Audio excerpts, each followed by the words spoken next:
This meeting is being recorded. Somebody put their notifications on real loud. Hi, wrestling fans. Must be mine. Welcome to AIWF Ringside Wrestling. I am Mad Matt Carter, being joined, as always, by Hall of Famers Brian and Reagan Danzig, Commissioner Rick Diesel, and Edsel the Barbarian Dangerous E. Corey Edsel.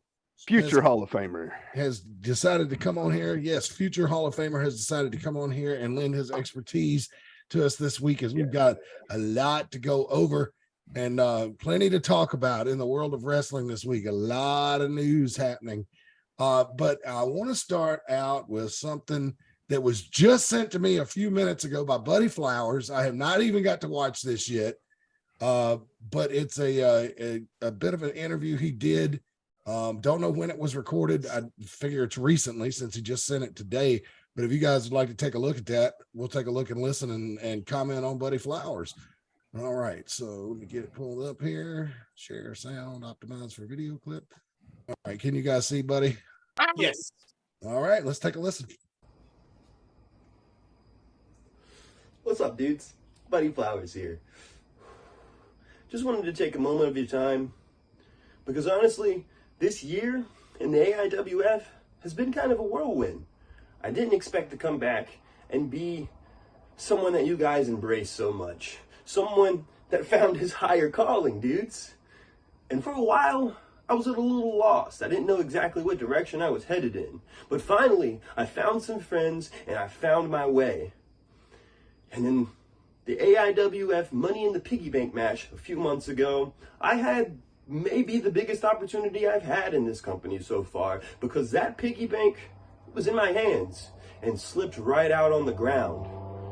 And at first, I was angry, I was upset, I didn't quite understand why what happened, but after many months of reflection, many nights just sulking away, it finally makes sense.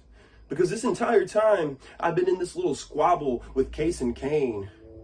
I realized he was distracting me.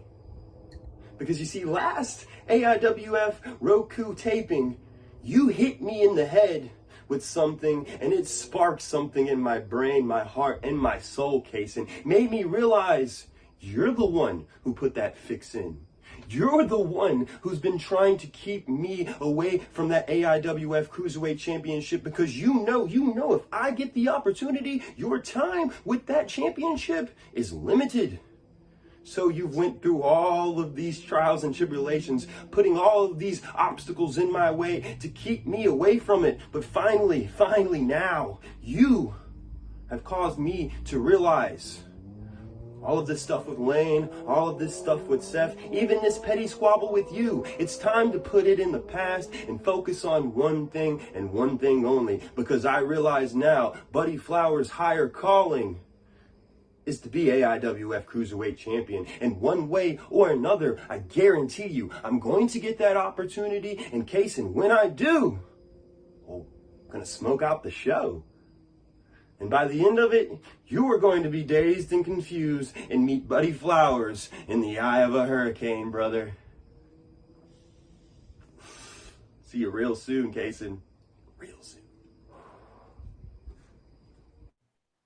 We changed his name to Mr. Metaphor. What's the time on that interview? What was the time on that? 2 minutes, 35 seconds. Boys, keep it under 2. I mean, it was good, but keep it under 2. I think, he's a different, the evolution of Buddy Flowers is like, it's like he's a flower that's now blooming, and he's more just like a bud that's now blooming, and it's like, he's more intense now. You could tell that he's not, he's still fun to watch, fun to be around, but you could just tell that he is becoming very serious about that cruiserweight belt. I think Case and Kane is underestimating Buddy Flowers. Yeah, that was the thing I was noticing. The word that kept coming into my head listening to that was focused. He seems more focused now than ever before, more clear-headed, and Yeah. I think he has his sights. Man, Surprisingly clear-headed for focused, clear-headed, for him. Yeah. the budding flower. As a surprise. I mean, Mhm. for him, it used to just be all about the fun and having good times out there, but now I think he's focusing himself, and I think with his abilities, that was the one thing that was holding him back. And now that he is more focused, I think Casey Kane is in big trouble now. Well, I agree with to add to the puns, if he's going to win that title, he has to accept that the party's over and it's time to get serious. Mm-hmm. Mhm. Yeah. I think he has. I mean, since he's returned, little Doobie Lopez is not with him anymore. I don't know if that had anything to do with anything, but he does seem more focused and determined. I mean, he was right in that Money in the Piggy Bank ladder match.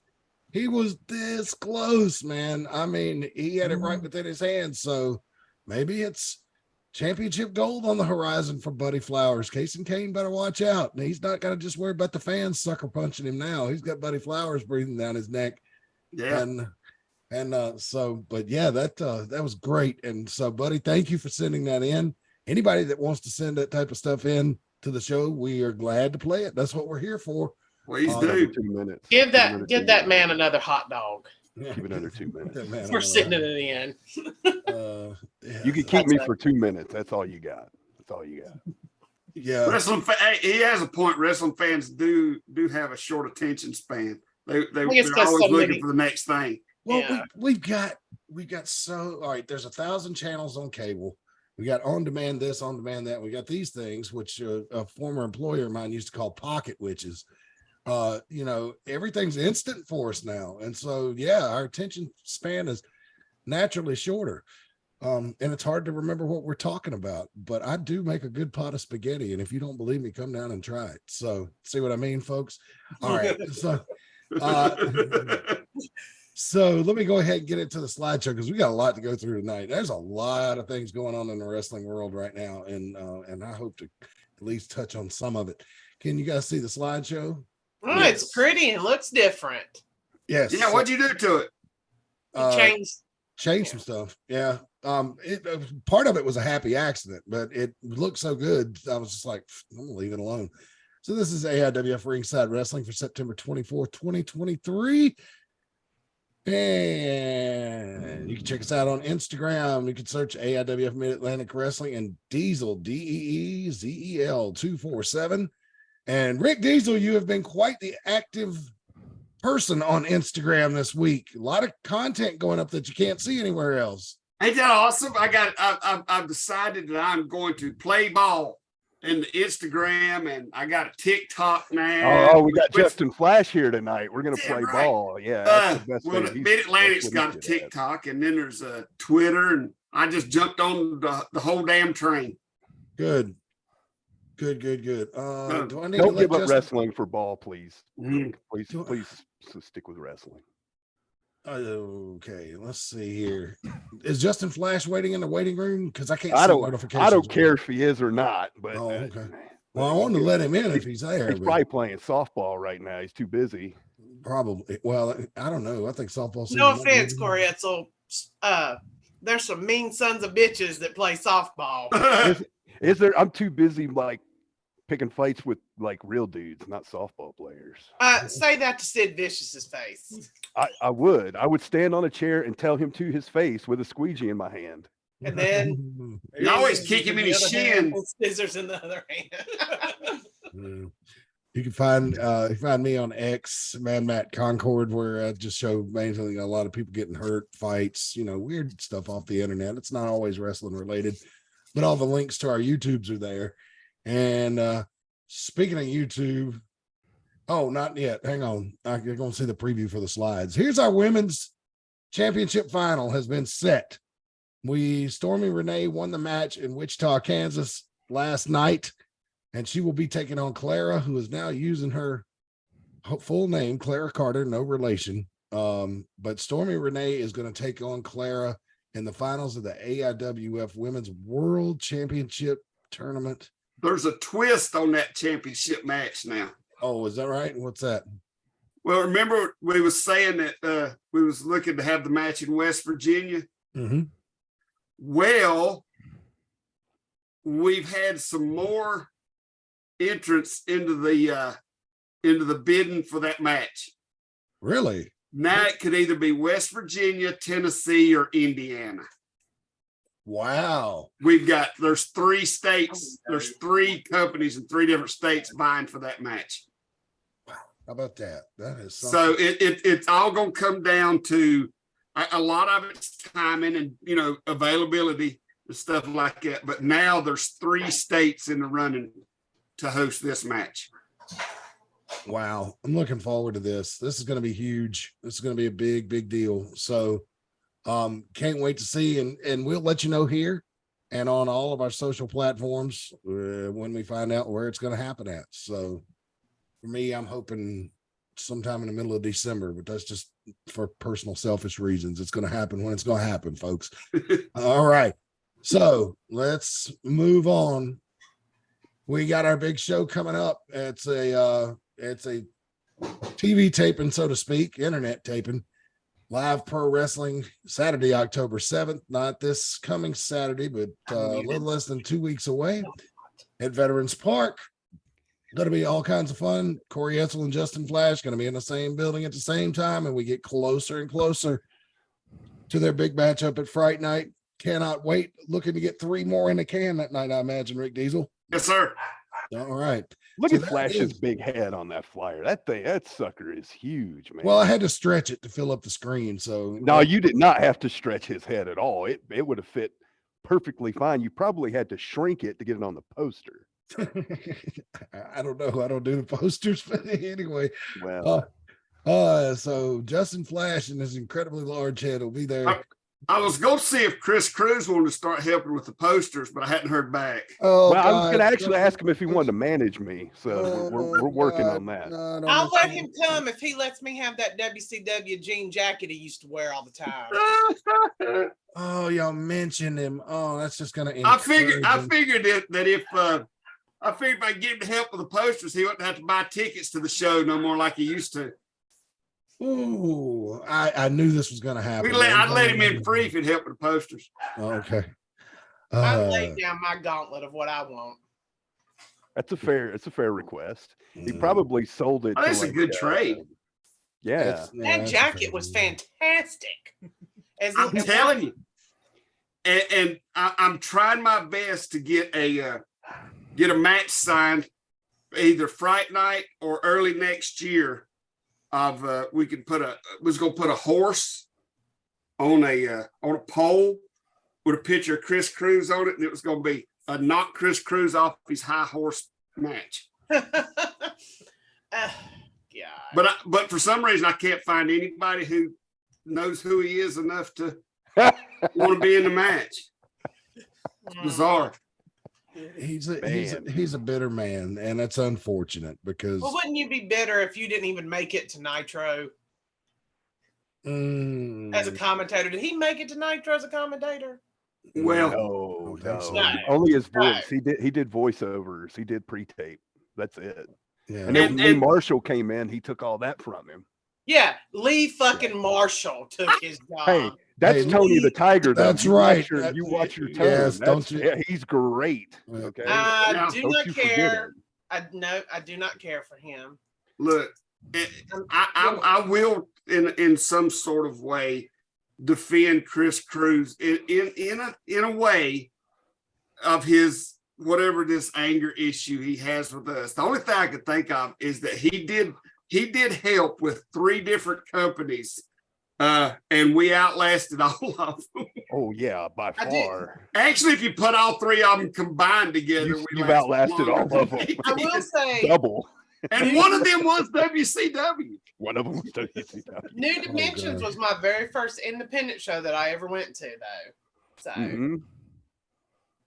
And he helped Doug they had that Manor and get names there for a while. they had that fat Undertaker ripoff guy that couldn't get himself Grave up. He had digger. to He do was- the he was fat person. great. And as a fat person, I can say this. He was had to the do that best. rock back and forth to sit up. He inspired me to be the athlete that I am. So just so That's you all know. that I can think of. He worked for 3 companies. 2 of them was basically, around the same time. Well, all 3 of them the same time we was, but 2 of them was in the same area as us, and we're still here, and they're all gone. And he bought tickets to our shows. So if I was him, I'd be a little upset too. Well, and it's not even that you like outlasted them. You ran weekly, like sometimes twice a week. They ran what, twice a month on a good day, Yeah. Like, so They ran so often I forgot about them. Yeah. It wasn't until this whole thing happened that and when this talk came up that I was just like, oh yeah, I remember that. But yeah. I Anyway. did see that guy on a card recently. The Mad Max, was that who it was? That was their big draw in New Oh, Dimension? Chuck Coates. Yeah. Chuck wrestled in Thomasville back in March. What was it? What was his? It was Mad Max. Mad Max. Yeah, Okay, so I had that right. Yeah, Okay. Yeah, it was the Hey. German stormtrooper. That's probably when Rick knew him. I remember Chuck Coates was the first person I ever seen in a dressing room shave himself in the dressing room. That's an interesting thing to remember. That's my memory of him shaving his legs and his chest, sitting in a fold-out chair in a dressing room. I ain't gonna say where. He wasn't even over a damn sink. What the hell's wrong? No, with he him? just sitting in a chair, dry Dry shaving. shaving? I'm gonna tell you, as a woman, dry shaving is a nightmare. He done it, man. Right there in the dressing room, just a disposable razor. That's Oh, the next yeah. episode of All right, let's get AIWF back to the Ringside. slideshow. Let's do that. I'm gonna do that on the As next the producer of the TV show, I'm going to now direct everybody else back to the slideshow of Matt Carter. Yes, ma'am. All right. So yeah, come see us on October 7th. Chris Cruz will not be there, I'm pretty sure. I'm sure he badmouth poster, but now well. If Here's any wrestler wants to shave themselves in the dressing room, we'll film it and show it, put it right here on this show. Yep. No, we won't. Ah. Well, I mean, in the end, you overrule. So if we have to show it, we have to show it. Let's see. Here's the big news though this week, everybody. For us, the AIWF network is moving. It is moving from Roku to YouTube, effective immediately. The AIWF Network YouTube page is up along with our AIWF Ringside Wrestling YouTube page. It's a 1-2 punch of indie wrestling in the AIWF, and you can go here and see all of our programming from the big shows like Fright Night to our weekly Mid-Atlantic show, which will be on Ringside Wrestling, as well as this one. So basically 2 YouTube channels. But the AIWF network, oh my God, I was snooping around on there yesterday because I got to change some stuff on the Ringside Wrestling to be able to link videos there. But man, you want to talk about archive, and it goes back a ways. I mean, we're talking going back 2013, 2014 for the weekly show, Rick Diesel, or something like that. TR Superstar was still here, and running on top at the time. So, well, we're still going to be with Roku for the foreseeable future, but what it is when Roku when it renews, we're just going to move everything over. By then we'll have everything moved over to YouTube. And I mean, it's not, we was with Roku for like 3 years, and we appreciate everything they've done. But I mean, it's just the YouTube shows are just taking off. It's like it's a bigger, it's a wider audience. I mean, we got like 2,300 subscribers now. Yeah, and it just makes sense to just go where the people are. Yep. I mean, you know what I'm saying? I mean, everybody has YouTube. Right. Everybody. Yeah, you can watch it on your phone. Right. Not everybody has Roku. Yeah, because I've had people ask, can we watch the show? And they're like, well, and I was like, yeah, it's on Roku. And then they're like, oh, I don't have Roku. I have a Fire Stick. So yeah. And that's why. I mean, Roku was kind of a dream of ours. We've lived it. We've done it. it's something else we can say we've done. But now, I mean, YouTube just makes sense. It's not like we was trying to charge people for it anyhow. You know what I'm saying? So, go where it's even more available and free to people. And it's been very well received over there. We're moving everything over a little bit at a time. It's like, I can go. Let me go, Matt, and I'll tell you some of the stuff that's over. Unless you can do it easier. I'm going to pull it up and show it to you. I wanted to brag on. Okay, there you go. I wanted to brag on the numbers a little bit too. Our Ringside Wrestling account for the archive for this show and the Mid-Atlantic show is up to 983 subscribers as of right now. We are about to hit the threshold of 1,000. That has been our goal. I can't make any promises, but if I can pin down, if the person is the 1,000th subscriber is in the United States and I can see when they hit, I will try to get their address and see if I can talk the AIWF people into mailing you some t-shirts or something like that. I don't know, but I think we could probably work that. I can't think of anything else we could send them, a piece of an old rope or something like that, but something they can actually use might be a t-shirt. So, all right. So if you go on YouTube, let's take a look. Let me share my screen again. And if you go on YouTube, all you got to do is search right here, AIWF Network, right? And it's a lot of stuff up here, but home doesn't really show you much, right? Right. Now it used to be the Mid-Atlantic page, so it might show up in the bar as Mid-Atlantic. I don't know how to change that. I don't think you can. Yeah, so it is the AIWF Network now, and it's got a lot of good stuff. Yeah. And see, it's Deal with the Steel 2019, the Mid-Atlantic shows. And the Mid-Atlantic shows are going to stay on the Ringside Wrestling YouTube as well. We're just putting them more places. And that Behind the Match episode 1, that was good. That was a feature we did a few years ago for Kevin Phoenix and Mickey Falk. Let's see. But yeah, look, I mean, going back 400, well, and eventually, really once we get everything transferred over, the Mid-Atlantic episodes will start debuting, more quickly. That'll be where it'll debut. It'll be this and the Ringside Wrestling. The new episodes will debut on both of them simultaneously. Yep. I'm so stoked for this. I mean, you get I saw some of these old shows from several years ago back in Sparta. That right there, that building I'm not familiar with. There's Jimmy Love. That is the VFW in Hillsville, Virginia. Oh, okay. So this is pre-pandemic when we used to go on the road still. Let's see. The night I did commentary with Rich Landrum's on there, which was just showing, which he just passed away. So yeah, I hate that. Yeah. Hey, look, there's me wearing a Bo Dallas shirt interviewing Rusty Shank. Boy, that's a few years ago. I love Bo Dallas. I love him too. He's a great guy. Yeah, I mean, I don't know. I'm assuming that you can do just about anything. I mean, you can just put stuff on here forever. Yes. Well, I hope so, because there's gonna be a lot of stuff on this thing. There's another dude I hate, Rob McBride. Good to see him on there. Yeah, it's his King's Hot Dogs commercial. King's Hot Dogs commercials. I hate that guy. Stripe.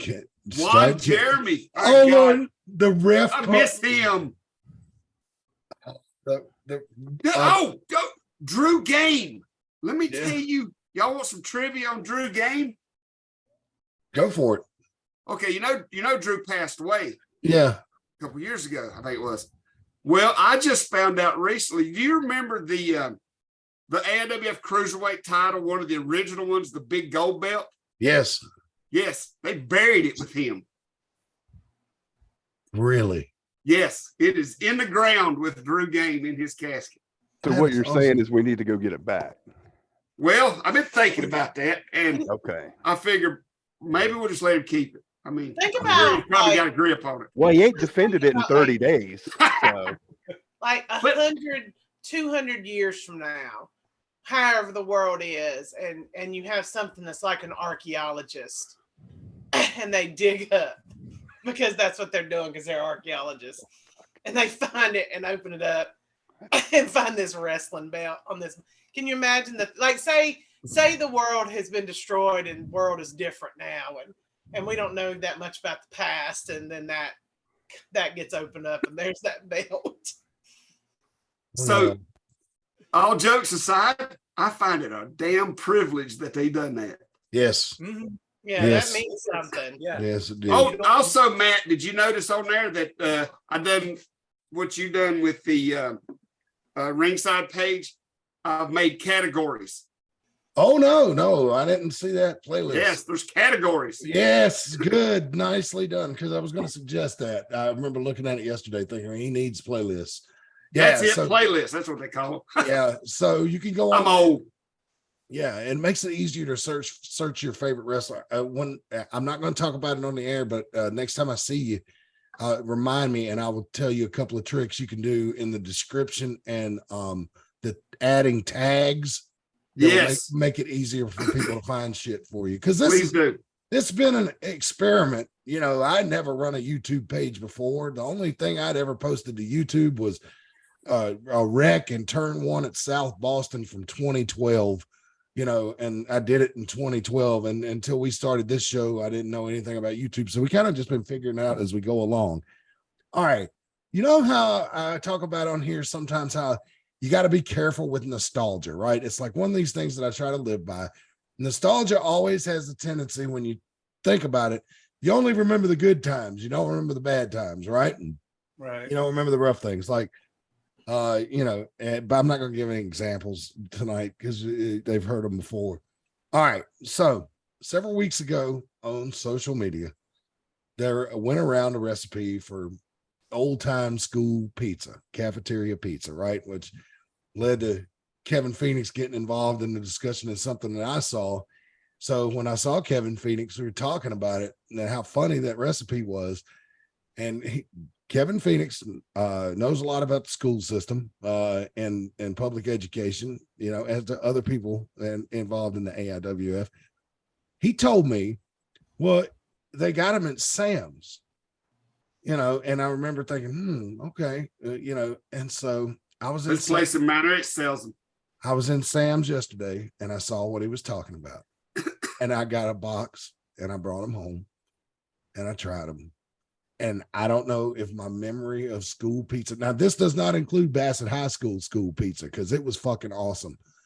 But I'm talking about the square, the rectangle elementary school type pizza. I don't know if I'm misremembering how great it was, but that shit I got at Sam's sucks. And it sucks so bad that it hurt my feelings and made me sad. Oh, I mean, it actually hurt my heart. And I'm about ready to throw the whole box away. do it. But, you know, it's hard to because, you know, you shouldn't waste food, but this is barely food. And it's, you know, it's more like particle board with a little red sauce on it. It's supposed to be tomato sauce, but ain't no tomatoes in this. It's all chemically induced. I think it's just food coloring and water, honestly. And I'm just so disappointed, but you hate to throw it away because you know how Sam's is. When you go into Sam's, everything costs at least $10 to $20, and that's on the bottom end. So, you know, I probably spent, I think those things were probably $12. And I just feel like, look, if you get the temptation for school pizza, just go get you one of them damn Totino's from Food Lion or something. That's about the same thing. I'm going to tell you the evolution of where that type of pizza is now served as breakfast at schools. Really? Yeah, because they consider it breakfast pizza because it has sausage on it. Oh, Well, this don't have no meat on it. It's just I'm serious. I'm not joking at all. I'm very red serious. sauce and what is supposed to be cheese, but it ain't. So it's very disappointing. I got heat with the cheese. I got heat with Sam's and I'm not going to mention the brand name, If Yeah. anybody wants to know, reach out to me off the air. I'll be glad to tell you. Stay the fuck away from it. Well, you also gotta take into consideration your taste buds do change every 7 years. And when you're younger, they're more susceptible to things like that. So in fairness, you might have really liked it and it was really good, but over time, No, you've tasted real food. Yeah. I've had the square pizza at schools. Yeah. It's good. It's good now. Well, that stuff is I hate that pure you imitation. couldn't find a dude that was any good. Yeah. But I yeah, don't know. most schools now consider that breakfast pizza. Anyway, weird goings on at Sam's. There was somebody, as we came out yesterday, somebody was messing around my car. And before I got to the point close enough to where I could yell, "Hey, you bastard, what are you doing at my car?" I noticed he was putting stuff on everybody's cars. And here is what he was putting on there. Now, it's ad for a church, homecoming Sunday, Chapel Street. So I'm glad I didn't swear at him. Yeah, because I was going to say if you did, he was going to be like, "You need that." No, but it's a good quality parchment. Like when you go down to a wrestling show in Charlotte that's not at the Spectrum Center, like if it's at Bojangles, there's always some indie that will paper the parking lot, and they use good parchment like this, good postcard parchment. So that's all harmless. Revival, come see us at this church in Landis. It's celebrating its 66th homecoming. But there was and there's instructions on how Baptists can. Why is there a target on it? I'm about to get to that. This is where it's about to get weird. All right. So here's instructions on how to get saved. I grew up in a Baptist church, so I'm very familiar with this. But then on the other side, it's the weirdest church promotion I have ever seen. And I am going to share it with everybody because you papered my car. It's payback time. Now public domain. Yep. Sportsman Shoot. 7th annual. So this has been going on for 7 years up in Landis. And Landis is home of Frank Courier sausage. If you've ever had Frank Courier sausage or country ham, it's delicious. And that's what I associate with Landis. But this is the craziest thing I've ever seen because when I think about what I learned in church as a kid and when I think of Jesus Christ, I do not think of assault rifles in the same thing. And the reason I say assault rifles is listen to these requirements here. Participation rules. All participants must attend the worship service and safety meeting at 11 a.m. Worship service and safety meeting. You've never been a better sentence that come out of anybody's mouth. Oh, it gets better. Rifles must be a .223 caliber or larger legal hunting rifle. Okay, so this is a big deer rifle type thing, right? I think so. Some of you firearms enthusiasts. Well, 22 is just a little bitty. No, rifle. 223. This is a 220. Oh, I think it said .22. I was like, oh, that's a bullet about that long. Yeah. That's a deer rifle. Yeah. So, scopes must be 12 power or less or turned down to meet requirement. Well, that's fair. You don't want anybody bringing a telescopic scope and being able to beat everybody. Must shoot with natural rest, i.e. no tripods or artificial rest. That's fair. Men 16 and older may compete. All right. What the fuck? No women? All right. No, there's another bullet point, but I'm gonna get this. What's the matter, Andy and Barney? You afraid the girl's gonna come out and shoot you? And then there says ladies competition for prizes. So one or two things has happened. Either they don't want women in there because some gal has come down there and beat their asses before, or maybe I should say beat their butts since we're talking about a church. I just said that word, so. But will they let the women use shotguns? Make it more fair. But there's nothing to me. I grew up around firearms and everything. I'm no gun nut by any stretch of the imagination, but there's one thing that will make a girl extra hot as far as bonus points goes is if she's a good marksman. If a lady can take out a rifle and blast the target from 100 yards and hit it in the middle, that's pretty fucking awesome. Well, you say that you don't associate guns with church. I learned how to shoot a 22 at Baptist church camp one summer. Wow, man. So that's where I learned how to shoot a 22. Okay. All right. And I was 10. Well, I mean, it's just new to me. This is Gods and guns, baby. Gods and guns. Yeah, they just don't seem to go together. It just that I'm telling you, I've read a good bit of the New Testament, and that don't match what's in it. I'm telling you. They didn't have guns back then. Well, yeah, but I know Jesus just went around. Back then, they had to be very accurate with a rock. Yep. Yeah, well, that was even before Jesus. Then you're talking about King David, but let's see. I'm going to keep my mouth shut on this because I don't want to make anybody mad. It's y'all just keep talking, and I'm going to keep listening. This is September 24th, so this is this Sunday. No, that's the date. Oh man, I missed it. You missed it. Sorry, bro. You're out. Well, I was gonna say this is at 805 North Chapel Street in Landis, North Carolina. The pastor's Brad Jenkins, and if you want to call him and find out when the next shooting tournament is, you can reach him at 704-856-8983. Send them sons of bitches a bill now. For a read. Yeah, send him a bill. Now, I just thought it was weird. I thought because we talk about we're here promoting wrestling, right? And sometimes you see strange promotions, but that was just a real odd one to me. I don't odd that it was on one. Yeah, that it's yeah. But Rick Diesel's like, "Where's the here's how to get saved with a big bullseye on it." Yeah, like wait for it. All right, so we got more wrestling stuff to talk about. That's the end of the non-wrestling stuff. But let me go ahead, and since we just did a read for the church.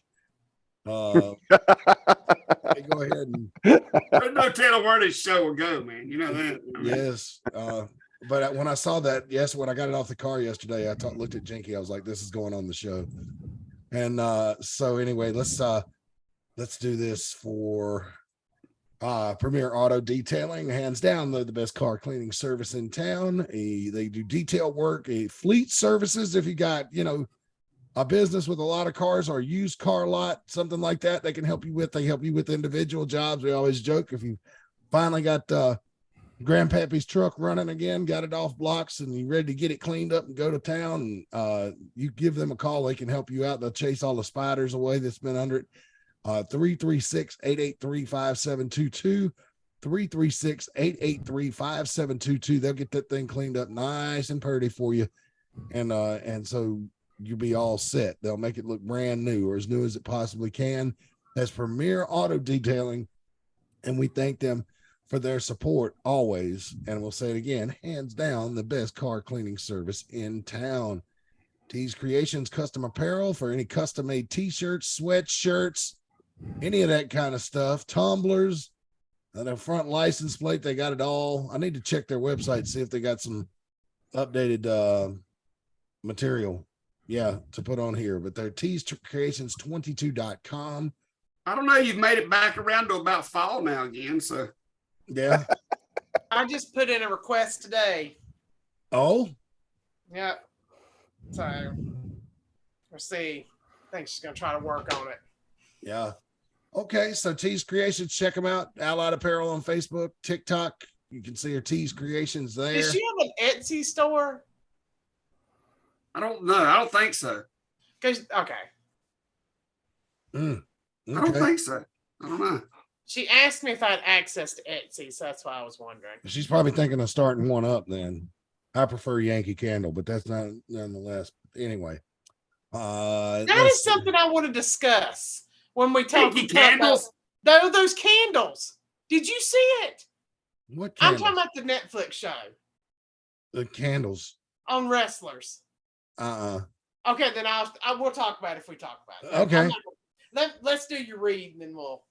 All right. So check out teescreations22.com, Tees Creations by Allied Apparel on Facebook, and over on TikTok, Tees Creations. We'd love you to join this party. If you got a small business or side hustle you'd like to promote, we can put the headlock on high advertising prices, $10 a month. That's 4 reads. So if we take time off, that ain't on you, buddy. You're not going to have to pay for that. Where if we take a couple of weeks off, you're going to get 4 reads for $10, just like you just heard. And if you want to send us the copy and tell us what you want us to read, we'll be glad to do that, or we'll just find some pictures on your website and make something up. We'll do whatever you want. But again, you're not going to find any advertising any cheaper anywhere than right here on AIWF Ringside Wrestling. This show is seen, on Facebook live every Sunday night. It makes its way to two YouTube channels and Apple Podcasts, Spotify, and anywhere you find your favorite podcasts. You can reach out to us if you've got questions at AIWF20@hotmail.com. That's AIWF20@hotmail.com. We'd love to have you join us. We would love to have you. And it's cheap. All right. And we do. I mean, we're not tooting our horn, but our YouTube has gained momentum over the last couple of years. And with the move of the AIWF network over to YouTube, you're getting bang for your buck that nobody else can deliver. I'm sorry. It's just, you're getting it. So, let's see here. So it was brought up. Let's talk a little bit about the Netflix special. I saw a video on Facebook today regarding one Jay Malachi, who has wrestled in the AIWF Mid-Atlantic and has been a champion in the Mid-Atlantic, of his father kind of going off the deep end a little bit, ranting and raving about nobody told him my son was going to be on this show. Are we that famous yet? I don't know. You guys have run across it, but you can do a search. I thought it was interesting for a couple of reasons. It's amazing, like when there's a perceived celebrity starts to get around somebody, how feelings start to get hurt, people start to get mad. It was just weird, and the guy identified himself as that. He said, "That's my son. Hey, look, that's my son." I don't remember seeing Jay Malachi on wrestling. I watched the whole series over this weekend, and I'm gonna tell you on that. If you haven't watched it all, there's about 100 guys and gals that are floating around the back. Yeah, I never saw Jay Malachi. I saw like him, extras in a Marvel movie. I saw him twice. I didn't see him work. No, he didn't show him working. He was just standing there listening to Al Snow talk. They had a quick close-up. It's like 3 seconds. I didn't see him then. There's other people on there who were on the video that they didn't even mention their names. Yeah. So they didn't mention his name. I didn't mention his name either. I mean, and how in the hell is that going to make him famous if he's just sitting there? Yeah. I mean, yeah, you're on a Netflix show, but you're just sitting there. I'm not trying to be mean, but did he have to go, "Hey, Dad, pause it right there's me"? Yeah. He would have. That's what his dad had to do. Yes. I was looking for people that I knew in that show because I knew there were people in that show that I know and have worked for us. And then one of them I know personally, like I was looking for those people in the show. And I don't remember, I didn't even notice he was standing there. So, now I know he's trying out. He was in the tryout this weekend for the WWE. And I hope he had good luck. I do too. He's really talented. He's very talented. He's a very talented kid, but I'm afraid his size is going to hurt him. He is, yeah. He definitely needs to get some more. I think he's going to have to put on a few pounds. Yeah, he's got a great physique. I mean, he's a really good thing. Yeah, he just needs to get more weight. Yeah. So, but that would be like, okay, so going back to the Louis Theroux thing. I'm trying to find the video, but I'm not having any luck. It showed me in the background at that show in Westfield, like walking around. It'd be like me saying, "Hey, look at me, I'm famous," because I was walking around in the background of that Louis Theroux. It's kind of interesting. That's kind of what happened. I mean, it was just a quick snippet. I mean, Jada Stone's on there 2 or 3 times. You even hear her speak at one point. Yeah, and I think they actually said her name. Yes, they did. Yeah, so I wish I could find that. I wish I could find that video. I don't know how it ended up on my thread, but it was just so. You may have to take it off. I don't know. It'd been up for 3 days. Like, Dad, yeah, please. maybe he asked him to take it off. Like, please. It's embarrassing. Yeah, it was a little strange, but it's just get ready for that. There's going to be egos. God, explode. It's going to be a lot of appeared starring from the wrestler. As seen on. As seen on. That's it. As seen on the wrestlers. I had a That's gonna be on personal posters everywhere, man. I mean, Yeah, it we will. have Yeah. some people Yeah. who have been with us in the past who claimed they were as seen on ECW, has seen on WCW. That I don't know. I've been in the crowd both shows. But There was one guy that used to I mean, come to the shows that claimed to be Blackjack Mulligan at one time. Remember him? yeah, I remember him. Yeah. You know, like, I don't know. I mean, I could be like, say, if he was excited, like, hey, there's my boy on there, you know. But to say, because I mean, if you haven't watched the entire show, they pretty much they even left out one of their biggest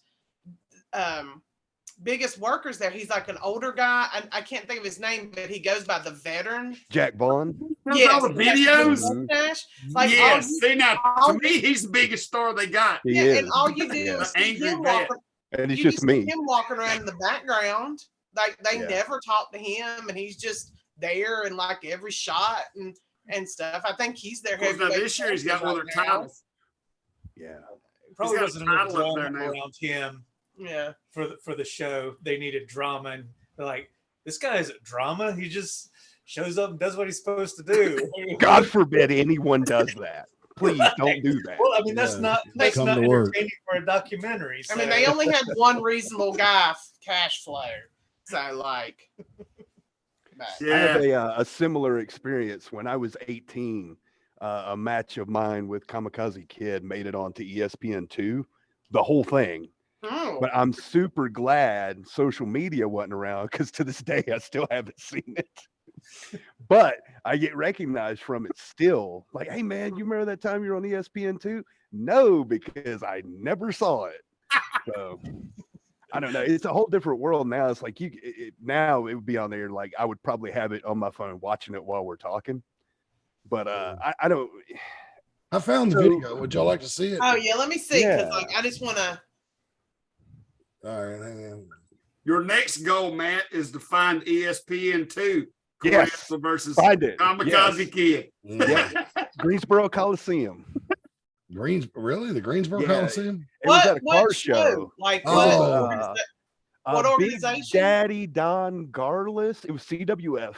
Oh, okay. Big Daddy Don Garless was there, and this was the first time he'd done like anything in years. So they were there covering it. We were lucky enough to be set up right next to him. And go ahead, Corey. I'm sorry. No, you're good. And they filmed the whole thing, and like it was only like an 8-minute match, but allegedly they showed the whole thing.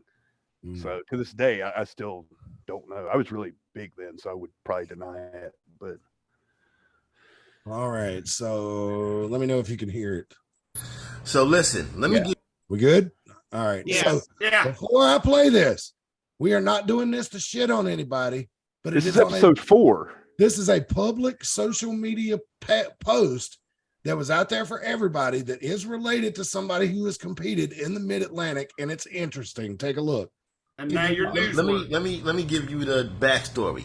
I'm looking on my son's page to find the tickets or the ticket prices for him wrestling in New York. I go to his page, and then I see something that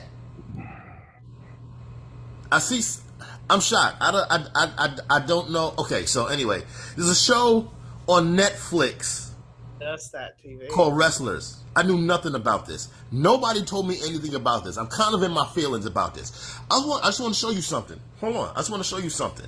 Nobody has said anything to me about this. I don't know why nobody said anything to me about this, but nobody said anything to me about this. I just want to show you something. Let's go, guys. Let's go. This is Netflix. Make it short, okay? Tomorrow, for Our Lady of Perpetual Hops, the show. Who is that? Who is that? Who is that? How keep Who playing? is Because that how long is he on the screen? boy with Do what, Reagan? How long is he on the screen there? Because he pauses it. About 2-3 seconds. Watch. he'll I'm roll not it gonna again. keep going. Okay, sorry. Yeah, we got like 45 seconds left. With the locks. Who is this kid? Who is this? Call time's 3:30. Who is this? At 2:30. Why nobody had the audacity to tell me that my son was on Netflix? This how y'all this what we doing now? This how y'all doing me now? Word? I'm proud and disgusted at the same time. Nobody told my son didn't even tell me he was on Netflix. So we just that big of stars now that we just hey dad, you know.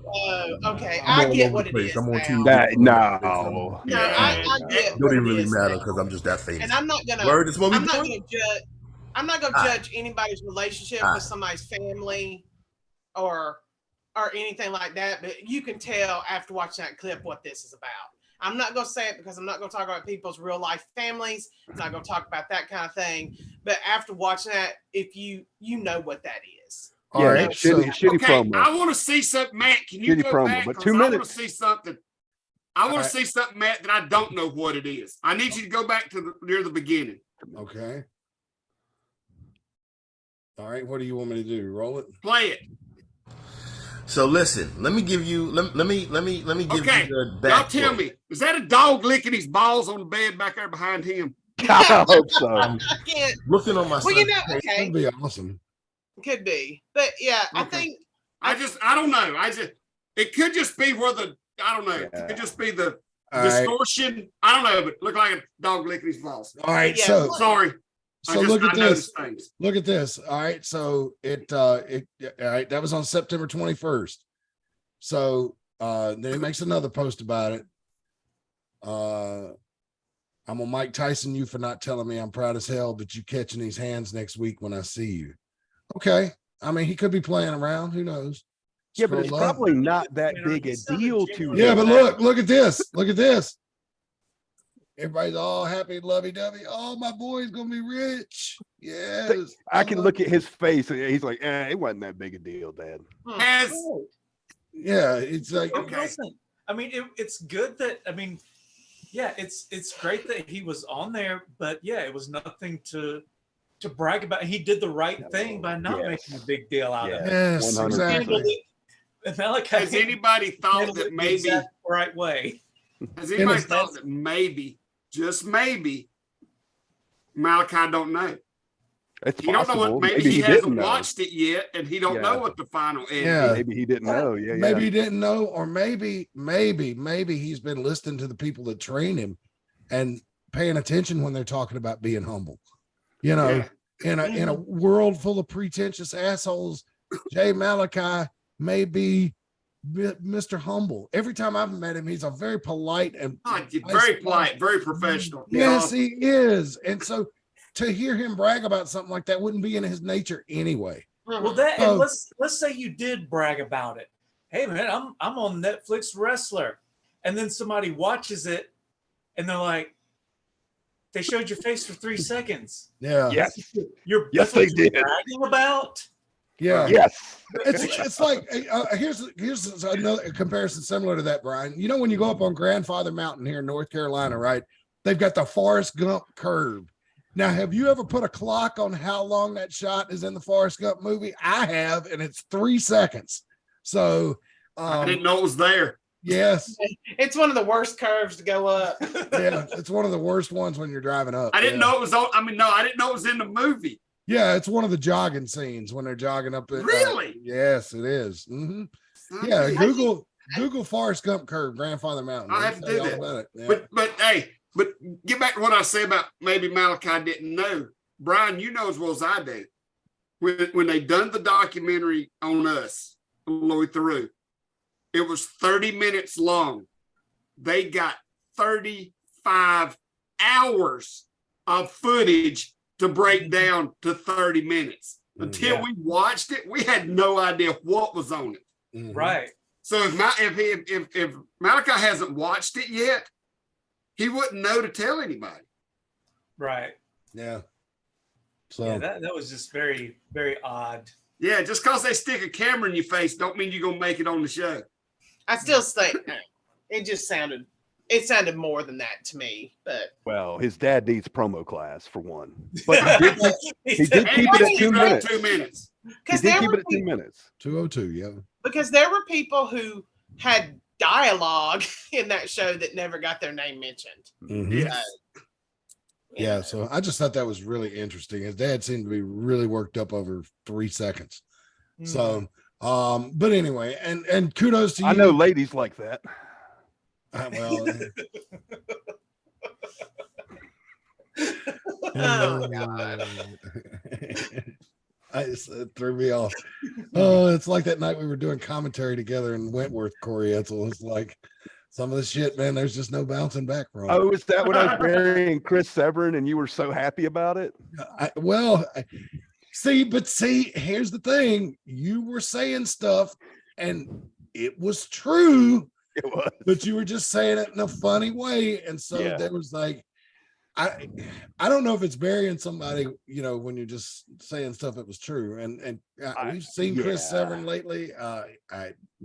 Seems like I don't know. It's just that's been a long time ago, and I know Chris watches this show, and so Chris, I'm burying you.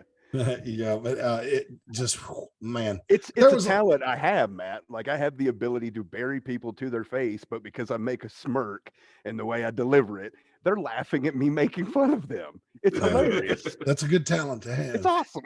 Yeah. Other thing I wanted to talk to you about, Reagan, you got any points about the Netflix show that you want to bring up before we move on? Well, I think, okay, so one funny thing, one serious thing. I'll start with the serious thing. I think it did a really good job of showing the independent scene. I had said previously from previews that I was worried about how it was going to set up audiences about independence, but I thought it did. I thought it looked at the business aspect of it very truthfully. They said lots of things that resonated with me. There were things that happened. I'm like, yes, yeah, exactly. And so maybe because I hate to sound this so stupid sounding, but because I'm in the business, it really resonated with me. I really liked the message. I loved the story. I thought it did a really good job of showing a struggling independent that used to be big. And I think they did a really good job. And I was brought to tears by the end of the episode, by the end of the show. So I thought it was really good, and I'm glad we watched it. Yeah, that we have several friends who aren't into wrestling, but because they were the ones that started watching it and kept asking us questions about wrestling from watching the show. And then Reagan was like, "Well, hell, I guess we need to watch it." Yeah. And so we finally sat down and over 2 or 3 nights binged it, and yeah, I'm very happy. I mean that we watched it, and a lot of the points he makes, we've made, and Rick has made. Mm-hmm. I've heard Rick Diesel say a lot of things that Al Snow said. Exactly, I would say that. I texted Rick and I said, I am screaming at my TV right now at Al Snow. But like the big thing was he was talking about, telling a story, being your character. It's the heel's job to make the crowd cheer for the baby faces. Like it was, I thought that part of it was great. The funny part is that the guy that was the money man, like they would show him doing his show, and in front of him, I bet there were 100 empty candles, glass candle things. I didn't notice that. From like Bed Bath and Beyond. Find the ones where he's in his house and he has all those books behind him. I thought you might have been one where he's in the bar. Maybe he's just trying to cover up this. No, it's in his house, and I swear to God, there had to be. I say 100. There had to be 50, just like in 2 rows, and he was burning one. So like, I was like, what the fuck is going on with all those candles? So I like it, but it was. I really enjoyed it, and I think if you want to see what it's like running an independent, it's a really good view into that. Mm-hmm. I agree. And what I like about it is it showed the spectrum of all the different kinds of people in the wrestling business. The people who just absolutely love wrestling, and that's why they do it. And then there's people who are like, oh yeah, I heard I could make some money doing this, so this is what I do. And some of those people are good at it, but that's what they're in it for, and you can just tell the difference. And I like, oh God, I had a thought and that went, God Almighty. It was just just little things like, just like I said, I'd heard Rick say things that Al Snow had said, and there were things I was like, just stop doing this. Just stop doing this. That's what's making you lose money. And like, but I really enjoyed it. Yeah, I really enjoyed it. Well, Al Snow is a national treasure that no one appreciates. So I'll put him over for that. So I'll watch it just because if he's that heavily involved, I know it's good. He is. It's the story pretty much revolves around Al. Okay. There are different people telling different stories, but I would say he's the main focus. It focuses a lot on Al when it's not running off to find drama in somebody's living room. Yeah. But see, I like the aspect of it too, because I did like the stories of the people that were in it, because some of them, it's kind of sad that they're still holding on to that dream. Hey, easy. Oh, I know what I was going to say. Easy. Jeez. But like when he was talking, there's a part where they're talking about AEW. God damn, help me talk. Dark. AEW Dark. I don't want to spoil anything, but they asked to send some wrestlers to one of theirs, and what Al says about that is exactly what we've said about it. And that's the other thing. I was like, fuck yeah, that is what the fuck I've been saying all along. And then there was one where the camera went out and they're like, it's the corner. I'm like, God, that's me at the back of the gorilla yelling at the screen about stuff. And then they were like, oh, it's just our feed. It's just our cable. It's not the main feed. And we were both like, oh, phew. Like, it's not our show. It was like it was our show. Okay, good. It's not the main feed. It's just on our monitor. Okay, good. Yeah, it was fantastic. A lot of that stuff just it rings. It's amazing how similar it is, even as you go up the ladder. Well, I was surprised how not up the ladder they were. I thought they were a much bigger company than they actually are. I mean, they are. Yes. A lot of their guys make a living. Some of them have side hustles. But some of them actually make a living wrestling for OVW. But I was still surprised at how small of an organization it actually is. And because they said their little arena held 400. Right. I mean, and that's a stretch. Yeah. And it's not, that even at 400, that's not a lot of people. So, yeah, I was shocked how small. No, because we can put that in Veterans Park easy. Yeah. Yeah. It's about the same size. If you've never been in it, it's about the same size as Veterans Park. I just want to know what's in the other side of that warehouse. I'd love to see 400. It's a dog train. Didn't it say dog training? Yeah, it had it on the sign. Okay. And it also had James Storm in it, who was just the most beautiful man besides Kevin Nash I've ever seen in my entire life. Oh, Jesus. Yeah, well, he better. Yeah, I do have considering that they said how much they was paying him, he might want to reconsider what he's charging. He put more than 60 people in that audience. Yeah, and I think they made a bigger deal out of that than what it should have been too. The guy that said that, will he even draw 60 people, was the money mark. Yeah, and I don't think he understood. I mean, he didn't understand. And James Storm is big on that lower tier. And I'm not saying lower tier like it's bad, but he's not WWE, it's not AEW, he's like that middle ground name. Yeah, that's got a lot of recognition, that a lot of like wrestling marks like him. People like him because he refused to go to NXT when they invited him because he didn't want to go through all their shit and stuff. I thought he went down there. He went down there. He did, but he didn't stay long. No, he didn't stay because Right. because they were treating him like he was He off. wasn't a star. Like, like he wasn't. He was just right off like a Like camp. he'd never been trained before. Yeah, so No. I can understand. But they treat everybody like that. Yeah. Yep. Back Jade then, Cargill's it gonna find wasn't- that out. Yeah, but Well, I'm even Joe, surprised the only James reason, Storm hasn't re-signed with Impact. the only think reason he- Joe got that push in NXT is because he moved so much merch the first week. Yeah.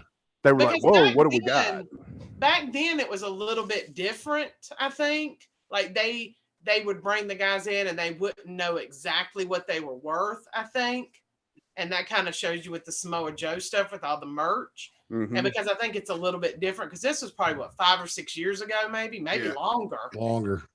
Um, 14? Yeah, 2014, Oh, 2015, somewhere like that. all them chair shots. I don't know. don't. We was one of his last shows before he went up there. Yeah. I love him so much, and I wish I hadn't. I wished I'll tell you this: if we're talking about Samoa Joe, and credit where it needs to be done, because I'll shit on AEW when they need it, I'll shit on WWE when they need it, but Samoa Joe and MJF had a fucking fantastic match Wednesday night on AEW Dynamite, the Arthur Ashe Stadium thing, which the crowd was just from 2 years ago, and I guess people are getting used to it. It's the third year, so it's not like this is a once in a lifetime thing. Plus, they had Omega and Brian Danielson on the first one, and they wrestled to a 30-minute time limit, and that was a freaking awesome match too. But Samoa Joe and MJF, oh my God, they tore the house down. It was a fantastic match. If you have not seen it, go out of your way to see that match. For something else that happened on that show, John Moxley got concussed. I don't know how long he's going to be out, but a lot of people have been critical of referee Rick Knox allowing that match to continue and finish the way it did. I don't know if any of you want to comment on that or not. I haven't seen it, so I won't. Okay. Yeah. I want to it has to be a pretty gnarly concussion for you to know you have it. Yes, I would agree. Because I got a mild concussion in Mount Airy last weekend, and I did not know it for days. Like, I was like, man, I feel really, it was a little off. But then when I finally came out of it, I'm like, oh, duh, I had a concussion. But I didn't know it. Like, I didn't. It's when I got knocked off, and I got knocked off the rope by Flash and flew halfway across the ring. I hit my head, and I didn't even know. So I just kind of went on like nothing happened. But I don't know. I don't think John Moxley did anything wrong. It was just a messed up situation. I think he did the right thing. But he probably should have got out of there a little sooner, but he knows that people paid their damn hard-earned money to see him, and he was trying to give the fans, the best he could, and he stayed in there. And he's a tough bastard. We all know that. You don't have to stick fucking grill skewers, shish kebabs, cures in your head, John. I knew in 2013 or in 2012 when you were in WWE with the Shield that you were a tough bastard. You ain't got to prove nothing to anybody. Okay. You don't have to, you just don't have to. But anyway, so that was that. The TKO merger and with UFC and WWE going into effect, it's hard to imagine a world where Vince McMahon is not in charge of the biggest wrestling company in the world, but we are there. And I'm not sure. A lot of firings went on this week. Man, I can't imagine a WWE without Dolph Ziggler. Yeah, well, they hadn't used him since 2014. I know. I'm just saying that, like, he's always been a staple. The crowds have always loved him, and they just never push him. I don't know why. I don't know. Well, I saw an article where Matt Hardy was talking about why Dolph Ziggler wasn't a bigger star than he was. And he said that part of his problem was that he was such an easygoing guy. He just went in there and did his job and didn't go to the back and politic and push for himself and get himself in front of the right people. and that's one of the ways you make it in wrestling. Which is also something Al Snow says in the wrestlers. He talks about the exact same thing. Right. He said that about himself, that he went out there and did what was best for the match, and what was not necessarily the best for him to make himself a bigger star. Yeah, he never worked like a star. He was more focused on his match. Right. And I think and he said it that overall he's happy with his career, but he would have been a bigger star if he had focused on that aspect. Because I think that's a fundamental difference between some wrestlers. Some wrestlers are all about making the match look great without always putting themselves over. And I think sometimes in the business, like the big business, like that doesn't help you out any. So, well, but anyway, Dolph Ziggler has appeared at the Comedy Zone here in Charlotte and does a stand-up comedy act that I've heard is pretty damn good. So if he hits the road again and does his comedy act, if you want to support an old wrestler who kind of just got cast aside, buy a damn ticket and see him do stand-up, because I hear he's pretty good at it. Joe Rogan put him over pretty strong. So that's saying something, because Joe's a funny comedian. So I think I know where he's gonna show up at. You think he's going to All Elite? Yeah, well, that's where his brother's at. So who's his brother? God, Ryan Nemeth. Yeah, I was gonna say. Was he in the Spirit Squad too? No. Spirit Squad. Now he come through OVW in 2010, and I met him in December 2010.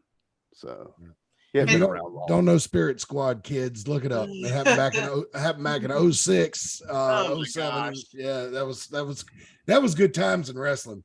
DX reunited, and TV got rancid again and really dirty for a few months, and the Spirit Squad was running loose, and they had an NBC Saturday night's main event during that time, which may be coming back. There are rumors going around that NBC wants network specials from WWE as part of their new TV deal. We'll find out. But evidently SmackDown is going to be leaving Fox next year. And it's looking like everything's going to move to the NBC family of networks. I kind of understand, like when SmackDown debuted, they popped like a 4 million number, and then the pandemic happened and the stupid studio wrestling in front of TVs for a year and a half, 2 years. And that I think it almost killed the wrestling business entirely. The pandemic, it did for me. I didn't watch on TV. I'd watch the pay-per-views, but that was it. I kind of like the way AEW did it, where they just had their workers in the crowd. God almighty. With the inside baseball. Jesus. When they had the wrestlers in the audience, that was pretty entertaining, and at least there was a live crowd for them.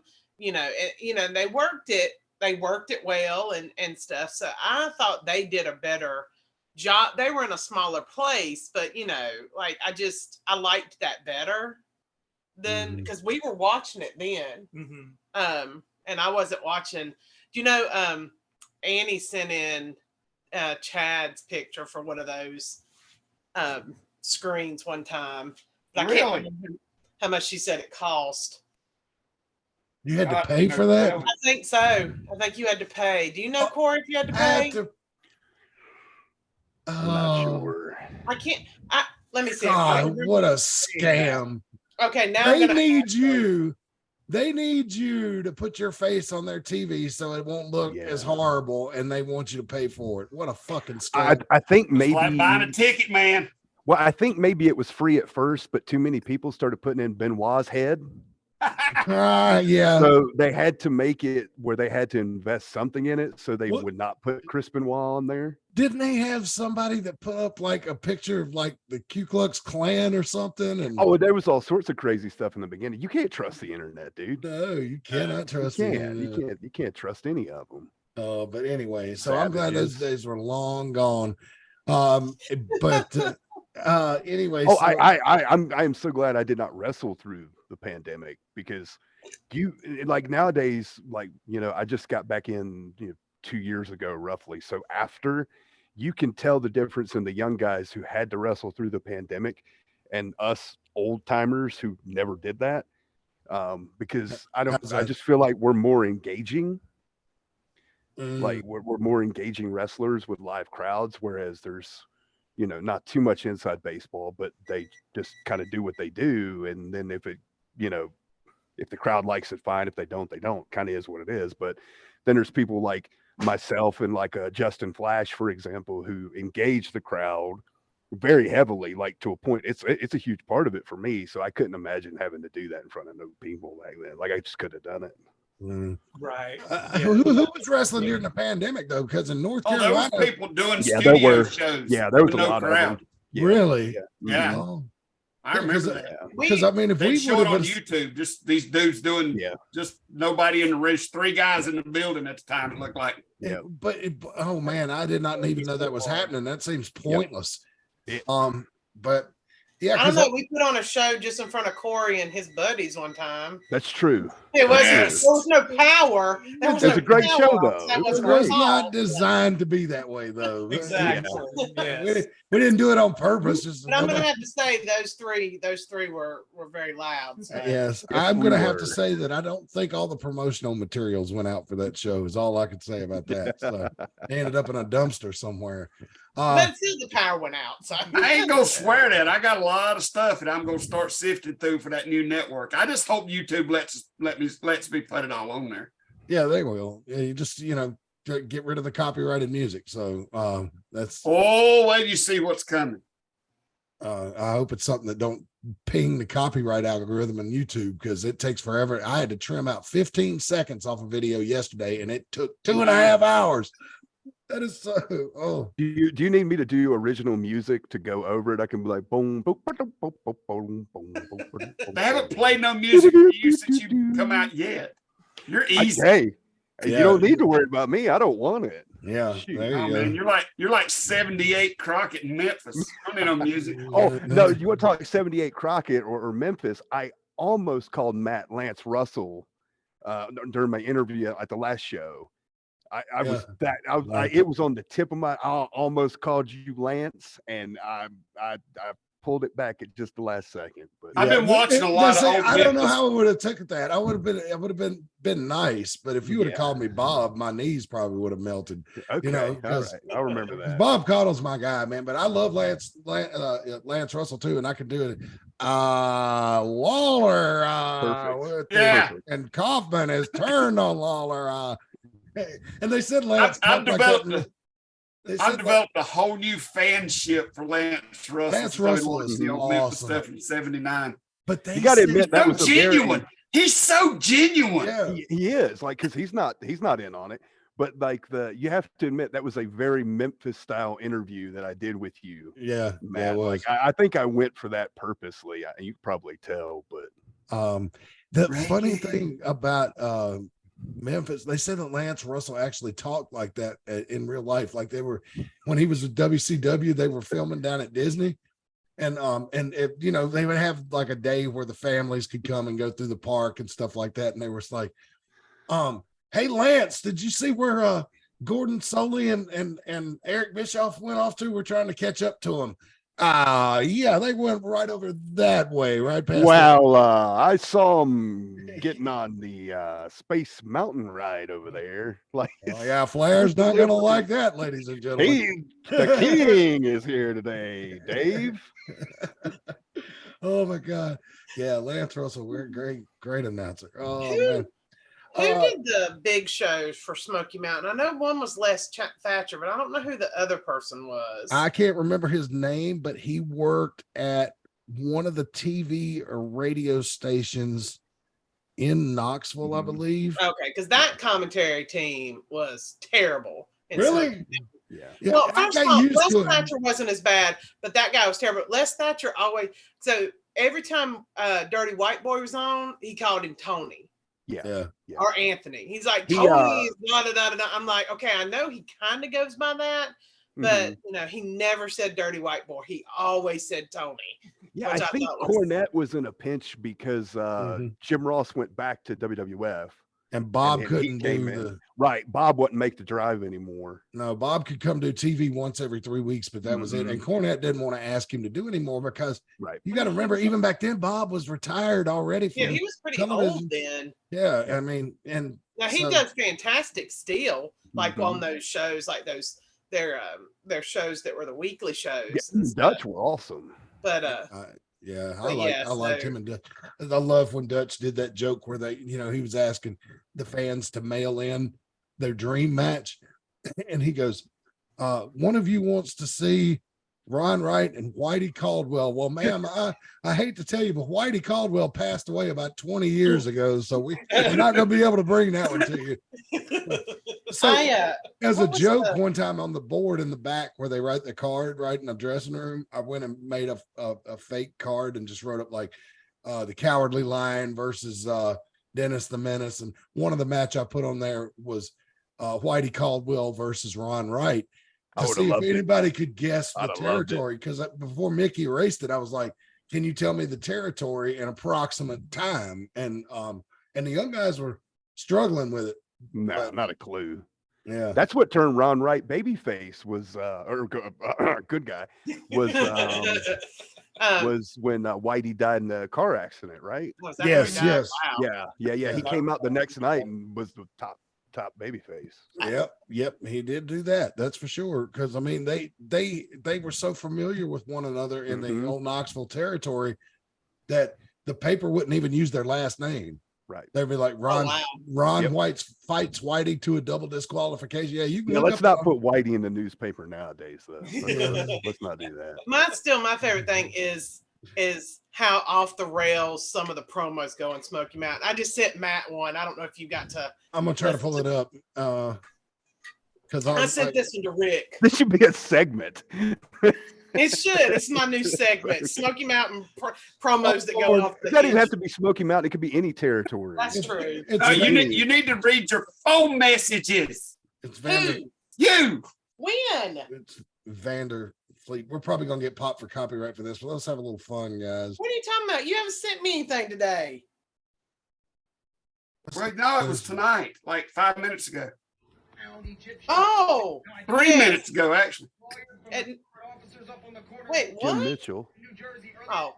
They have assured me that the palms have been greased. We've dealt with the consulate. We've dealt with the embassy. It's almost time to bring my prince in. It takes a lot of time and talent. I have the lawyers to do it. In fact, they once got a sodomy charge that gets me busted down to tailgating. However, did everybody hear that? Yes. The look on Bob's face was like, "Oh, boy.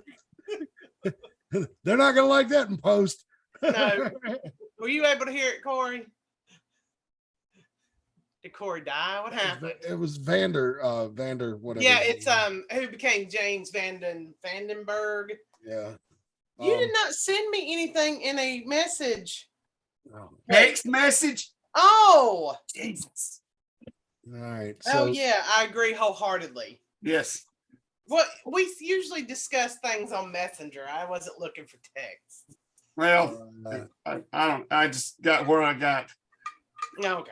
But lost Corey completely. Yeah, we did lose Corey. Yeah. I wanted to touch real quick on, I don't know if any of you have seen the match with Asuka and Io Sky from SmackDown on Friday night. This has been a match that's been looked forward to by wrestling nerds around the world, or at least in this country, for years now, as Asuka and Io used to be tag team partners back in Japan. And they did have a great match Friday night on SmackDown. I think maybe it was overhyped. They talked about it, they've been building it up for 2 weeks now, and I don't know, it delivered at the end, but it took it into they would wrestle for 3 segments, so that gave you about 20, 25, 30 minutes. And it really didn't get going until the second segment. Now, here are 2 really experienced ladies, 2 of the best in the world. They wouldn't, be wrestling on Friday night. But I was just thinking that maybe it was nerves. And, maybe the buildup was maybe they had heard too much for 2 weeks. Oh, I know this is the 15,000th time you've wrestled each other, but this is the first time on American television. And This maybe a- that got in this their a- heads a little bit. Is this a Buff Bagwell situation? No, I don't think you know, so. well, Buff that's Bagwell what is notorious for so many different things. That's like painting with a broad brush. I'm not sure No, where. I'm talking like they say he was the death of WCW and WWE because him and Booker T had such a bad match. Yeah. Oh yeah. I mean, I've heard of that match, but I don't think I've ever seen it. If I did, it's not that horrible. It's not that horrible, but it was not a main event great either. No. But And why would you do it in Washington? Like, of all the places, especially when you're gonna be, I'll kind of defend Bagwell on this one. Why was he doing it in Atlanta the next week, in front of? Yeah, no, I agree. Like, it made no sense, but you could just tell it was nerves. oh yeah, Yeah, you could tell that it was just he was nervous because it was their first WCW match. Mhm. You know, I will. Buff Bagwell is controversial, but I will. Yeah, that match was not that bad, and you could tell it was just nerves for them to make such a big decision on one thing. When they told him to, like, don't talk to the camera on your way to the ring. That was his shtick. Yeah, because he Like, was all He always did that. So I don't know. I think he should have just done his thing and then asked for forgiveness. But yeah, better to ask for permission, for forgiveness than permission. That's what Mhm. I've been taught in the corporate world, and it works most of the time. Oh, it works in wrestling too a lot of times. Until it doesn't. No boy. Don't do it. Please don't Anyway. do that on my television show. What? Ask for forgiveness. Do it. No. No, Not. no, don't do it on ours because she don't forgive. No. I'll shut it down. We'll not forgive or forget on this night. AIWF. She's good at what she does. Ringside Wrestling would like to think about our sponsor, Branch Management, our friendly tree service that operates in the Mount Airy, Surry County area of North Carolina. They can help you with branches that are maybe too close to structure. Well, no, they don't really do the tree. That's reading the old tree service pitch. They're kind of doing mostly landscaping now, ladies and gentlemen, pressure washing, that type of stuff. And October is right around the corner. We're only 1 week away. Looking forward to it. October's an awesome month, but it's also an important month because that's when you need to plant. So give Branch Management a call and they can help you with all your landscaping needs, pressure washing, general contracting, gutter cleaning, free estimates. Call 336-648-2487, 336-648-2487 for more information, and tell them AIWF Ringside Wrestling sent you. And now, last but not least, our most delicious sponsor, Tees Treats. The food truck in Mount Airy that is a concessionaire for the AIWF Mid-Atlantic shows, now serving pickles again. And they are, yes, but they've got pizza, hot dogs, all kinds of different desserts, milkshakes. Ice cream was a big seller at the last show, Rick Diesel. And they're working on their fall menu now as we speak. So there's going to be some changes coming. Oh boy! All right, maybe some homemade chili. And I will say, my daughter Layla recommends the funnel cake for sure. So. Oh yeah, they're awesome. Yes. I do know that there was an event yesterday, and there was a lot of talk of different ways to use pumpkin. I don't know. Mayberry days. Yeah. Well, I mean, in the fall menu. Oh, so yeah. Pumpkin How pie. can we use pumpkin? Pumpkin pie milkshakes. Yeah. You know what? I ain't gonna swear that they didn't try one of them yesterday. I don't know. I like pumpkin pie like on Thanksgiving, but that's about it. Could they make a pumpkin pie funnel cake? I don't know. I know they was discussing pumpkin yesterday. Oh my God, please. Call them up at 336-755-8204 and demand pumpkin pie funnel cakes on the menu for the fall menu. 336-755 on the whipped cream. Oh God. Forget about it. It's hard for me to get in the mood for pumpkin anything when it's still 80 degrees outside during the day, right? As a matter of fact, I'm not gonna swear that I didn't see them testing a milkshake. It had something to do with pumpkin yesterday. There you go. Pumpkin pie milkshakes may be coming soon to Tees Treats. She does make good milkshakes, but I'm always eating the funnel cakey and cheesecake, and chicken tenders. I never get a milkshake. So See, I'm always all over the hot dog. Maybe my handshake should not be a handshake and a hot dog, but a handshake and a milkshake. Milkshake and hot dog. Milkshake and a. And that seems like is a song. satire. We do not pay in handshakes and hot dogs anymore. No, you actually get real money if you come work for this promotion. But we do have a T-shirt that references it. Yes, we do joke about it. I saw the video you put up today on Twitter. The help. Hold on a second. I gotta yell at my. Reagan gonna yell at the She muted it. Yes, I'm glad. The video, the support your local independent. Oh yeah, the indie wrestling PSA. That was really good. I wish Matt would show. Do you know that TikTok, I think it was, I'm pretty sure it's TikTok, took the sound off of it. So I have to take it down because it's too long. All right. Can you put it on YouTube? It's on everything else. It's on YouTube. Hang on, and we're going to take a look at it right here. So Corey will like this if he's never seen it. I hope you've never seen this. Oh, you'll love this, Corey. Rick Diesel, I hope your YouTube's set up not to pop for copyright. So we're gonna find out, aren't we? Let's see. Here we go. It shouldn't, because there's nothing copyright on it. All right, here we go.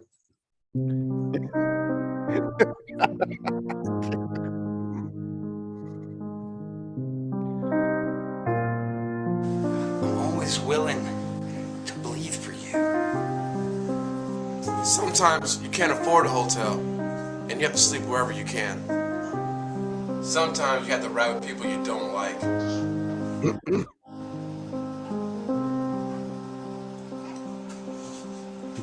Sometimes when you're in a car. Dude, really? Wow. Come on, man.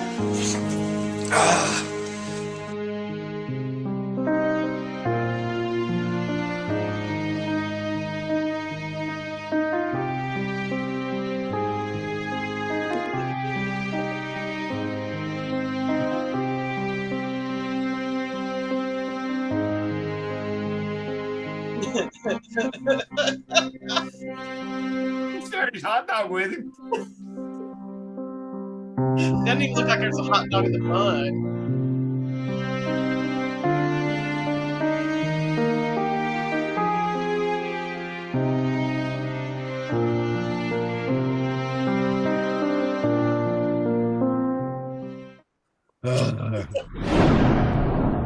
That 2016.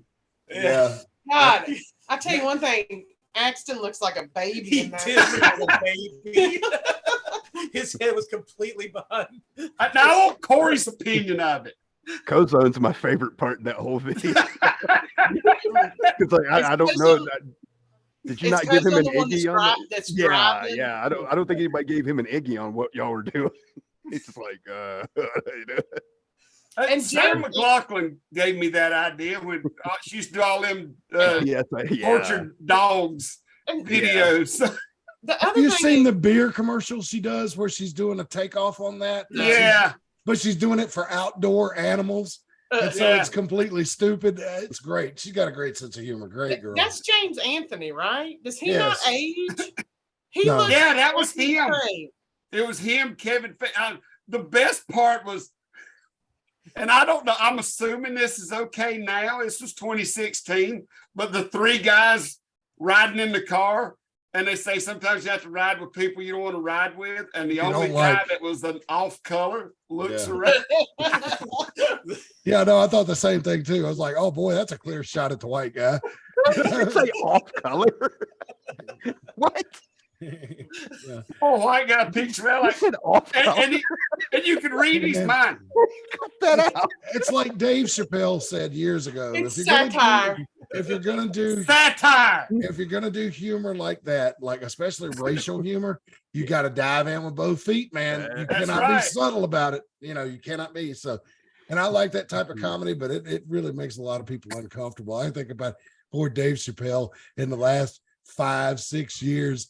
How many times they've tried to cancel him. Hell, he had a guy try to tackle him on stage at the Hollywood Bowl. So Yeah. I mean, And he got his ass stumped. Well, yes, we he forgot did. about the biggest news of the week.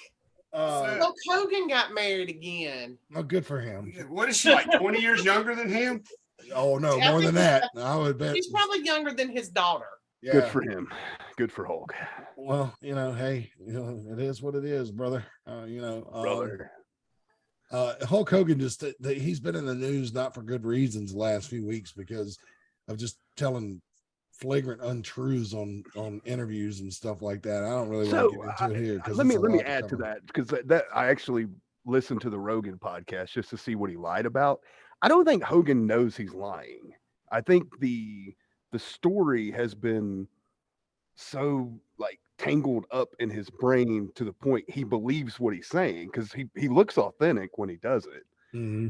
But it's some of those stories are really weird. Like an example I was talking about with another wrestler recently is he talked about Andre didn't like him. How could Andre inside baseball?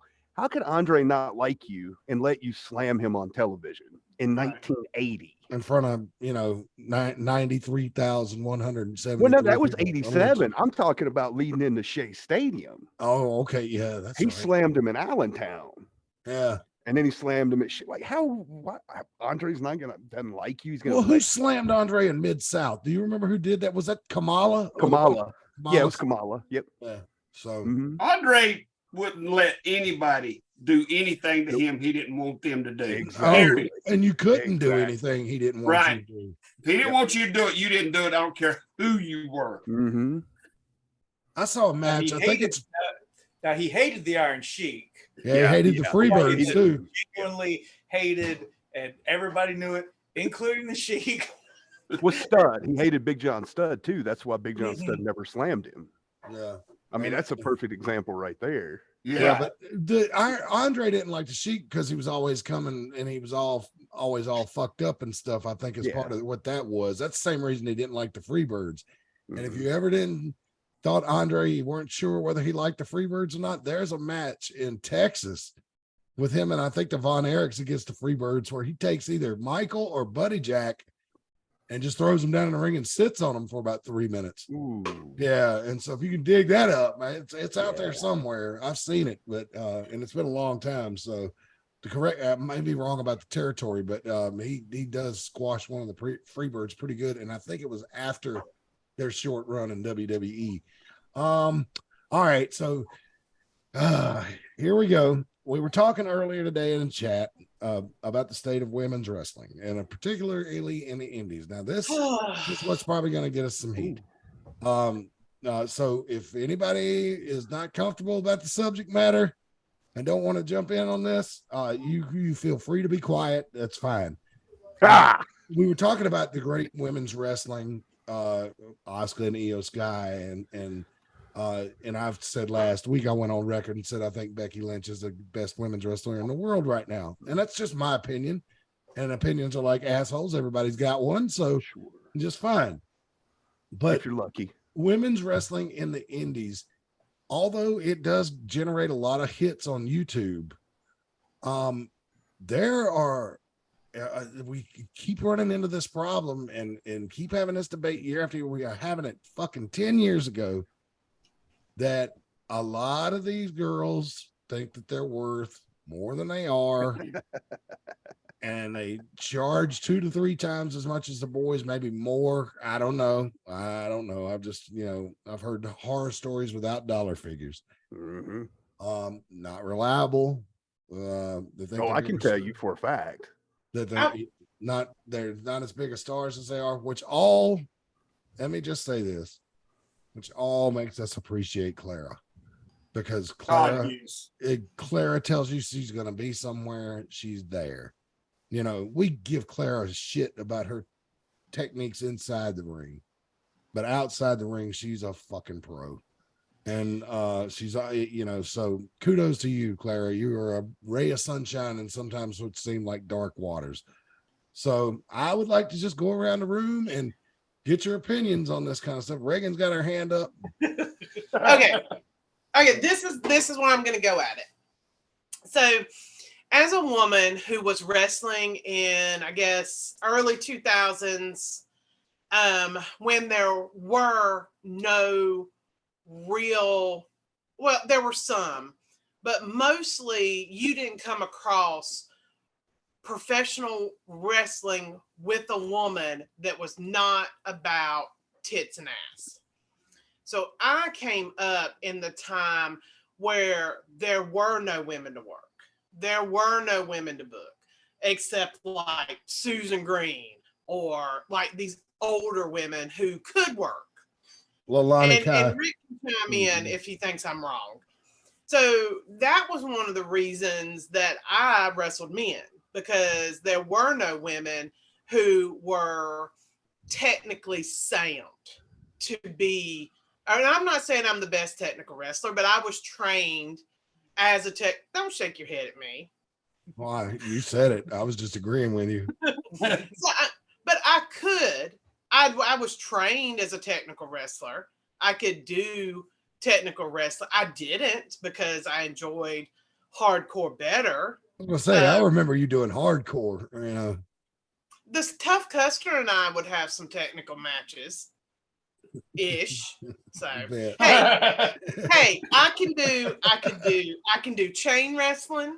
I can get in there right now and show you some chain wrestling. I think my body slams were good. They were very textbook. What? So you could at least back me up.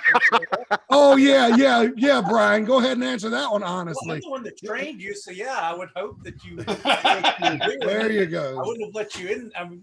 I would have not told you you were ready if you weren't. All you young men out there, Brian Danzig just did a very brilliant move in marriage. He was able to avoid a bear trap. Yeah, because that was a bear trap.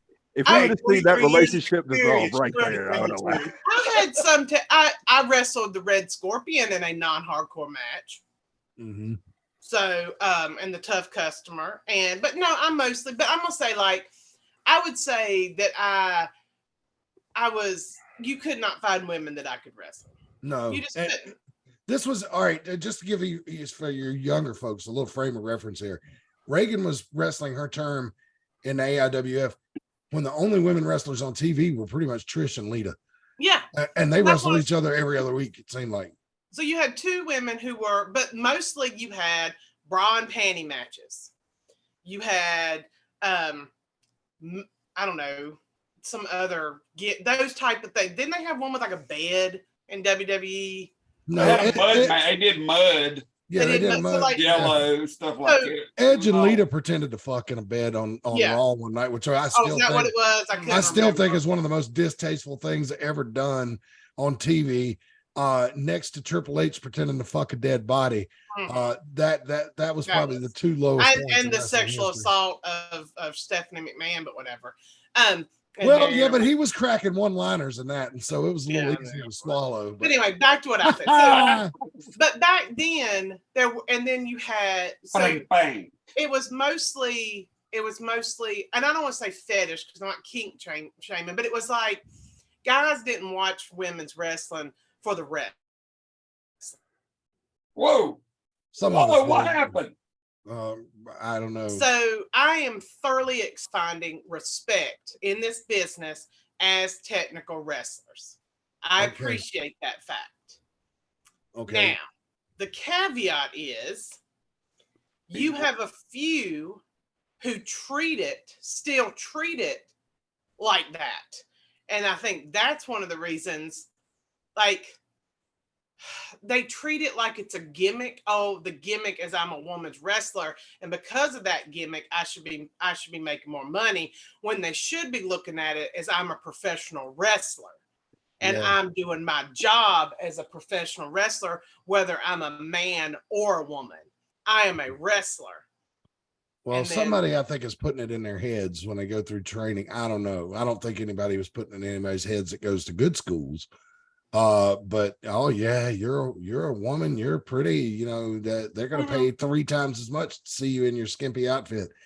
I got news for you. If that's your mentality, I do the attendance numbers for the Mid-Atlantic, and no, you don't draw any extra. No, I'm sorry. I don't want to hurt your feelings. You know, I really don't. I don't want to hurt anybody's feelings. It's trying to be a wrestler and achieve their dream. But it's like one time on the old Martinsville TV talk show. All right, a caller called in. This was right after Ricky Morton had been U.S. champion in the AIWF, right? And then had left, and asked Rick Diesel, I don't know if you remember this, Rick. Hey, Rick, why isn't Ricky Morton wrestling regular for y'all anymore? And Rick Diesel looked at him and said, well, we just discovered that, you know, over the long run, we weren't really drawing any more people with Ricky on the cards than when he wasn't there. Right. And that's the same thing that's going on now. I'm sorry, you know. And so when I meet somebody like Clara, who's like just is just one of the boys and is there to do a fucking job, it's fantastic. So yeah, I think I need to shut up now. Well, I think that as a whole, women's wrestling has gained popularity, and it's a supply and demand thing. Right now, there are definitely more women's wrestlers than before, but there's still not a lot. And some women like Clara are like, I just want to get in the ring and I want to wrestle anywhere I can, get my name out there, get ring experience, and get eyes on me, and that's how I'm going to succeed in the long run. And then there's others who are like, this is my price. Whoever can't, if you can meet my price, that's, you know, I'll wrestle for you. And if not, then those women, they sit at home more. And I'm not going to tell anybody how to make their money. If that's how they want to do it, that's fine. That's, you know, that's up to you. But my only advice would be, with the popularity of women's wrestling now, because guys, we're flooded with male professional wrestlers, because flooded for years and years, these boys have been watching wrestling on TV and seeing their heroes. I mean, that's what I want to do. I want to do that. And they're still doing it. Now you have women on TV, and now these little girls are going to be like, that's what I want to do. I want to do that. That's who I want. They're seeing their heroes. They're being represented. The supply issue in wrestling is going to be solved in a few years. We're going to have an influx more women than we know what to do with. Yeah. Right. And it's going to be coming sooner than later too. Right. You think of the generation, little girls that watched Trish and Lita in the early to mid 2000s are now 20 years old. Mm-hmm. You know, and right, you know, college age. And you look at how big women's wrestling is now, and there's more girls watching wrestling now who are going to want to be wrestlers themselves, and these women who are kind of gouging promoters right now because of the supply issue. The promoters are going to remember that when it's years down the road, and you got some wear and tear on you, and the young generation is trying to push you out. You know, the promoters are going to remember that. So, and don't think they don't talk to each other. Oh yeah. Yeah. That's just my 2 cents on that situation. Corey Etzel, I'm gonna save you for last, Rick Diesel. So I think it's the same as it always has been.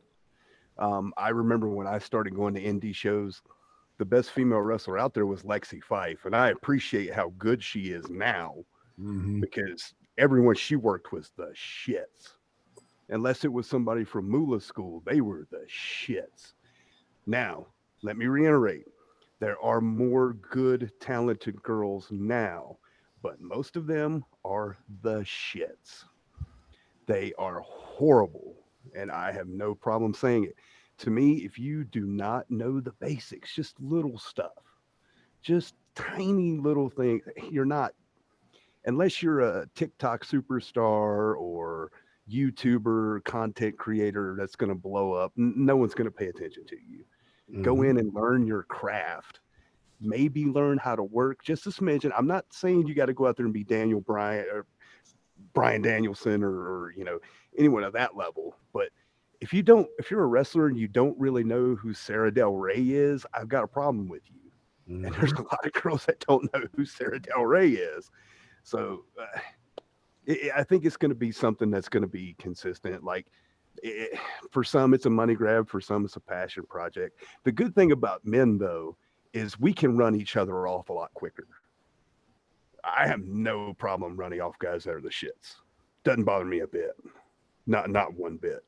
And I think because the girls wrestles so few and far between, some of them kind of get a little closer knit than they should based on their talent, and they maybe protect each other. That's what I'm seeing on my end. I've seen some girls that are protected that probably shouldn't be protected. It probably should be, why don't you just let them go?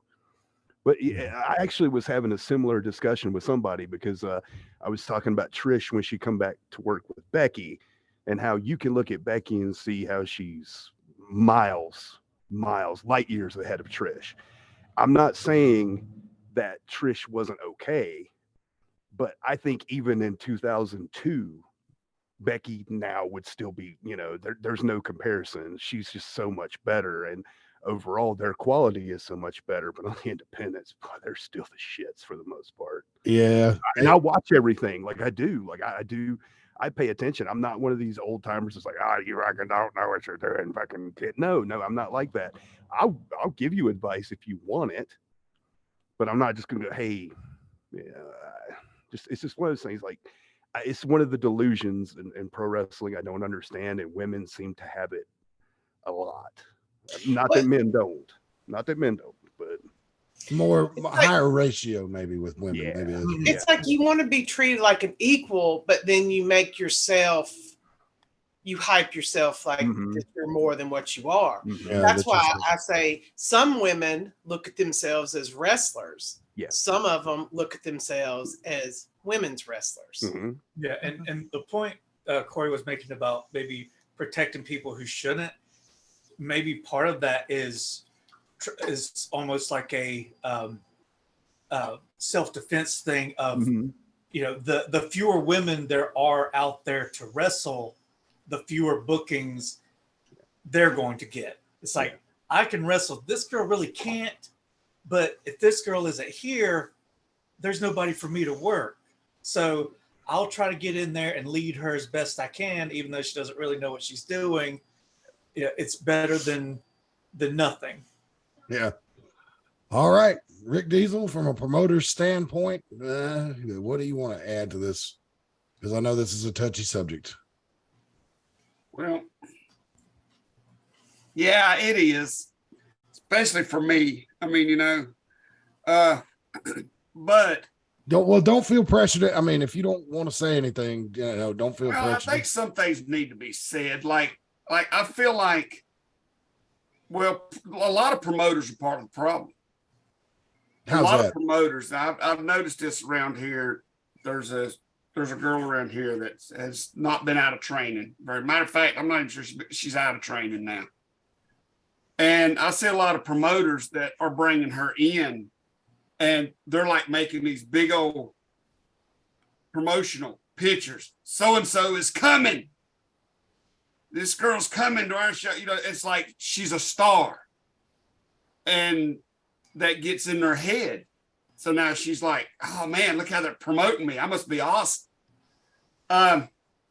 The people who put on the custom matches have ruined this business. And as all of you know, we're very good friends with a couple of them. Yep, we are. But they've hurt this business because for the customs, they sell those videos and they pay girls a lot better than live shows do because they sell it to perverts. I mean, you know what I'm saying? That's exactly what it is, which is why customs just take such a hit. A lot of the girls just figured out where they're getting their money from. But for the most part, girls, I get there's a term we used to use a long time ago back in the old days for midgets, giants, and women. They were sideshows.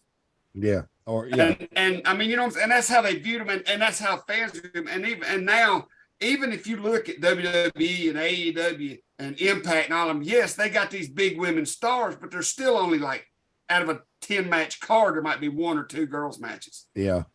And so, well, AEW overdoes it a little bit, I think, because their women's roster is not nearly as talented as what they have in WWE. Yeah. So where you could get 2 or 3 good excellent women's matches actually on a WWE pay-per-view, you do the same thing in AEW and the rubber don't stretch as far. You know what I mean? Yeah. So, well, and the thing about it is, and I'm not trying to be mean. I'm not trying to be sexist, racist, whatever you want to call me. I really don't give a shit because I've been listening to it for years. But women's wrestling, even now, on the independent circuit, is not the draw everybody thinks it is. No, it's not. Although it does. And it's nothing because don't give me that look. But I'm not totally disagreeing with you. I just have another. I can tell you, I'd look at the attendance numbers. It does not make a difference. I'm not disagreeing. Disagreeing, but I'm going to say that I went to a big weekend and they had a full woman's card, and that show was 1,000 times better than their show and their name show. And wouldn't you? Do you agree? Yeah. How did it draw compared? Huge. It was the same amount. But then again, there's people buying tickets for the whole weekend, and but I'm saying, the crowd was really into it, and you had to buy tickets separate for that event. Like you didn't just get that event with your weekend ticket. You had to buy. I mean, you could, but you also had to buy that ticket. I've seen huge all-women companies.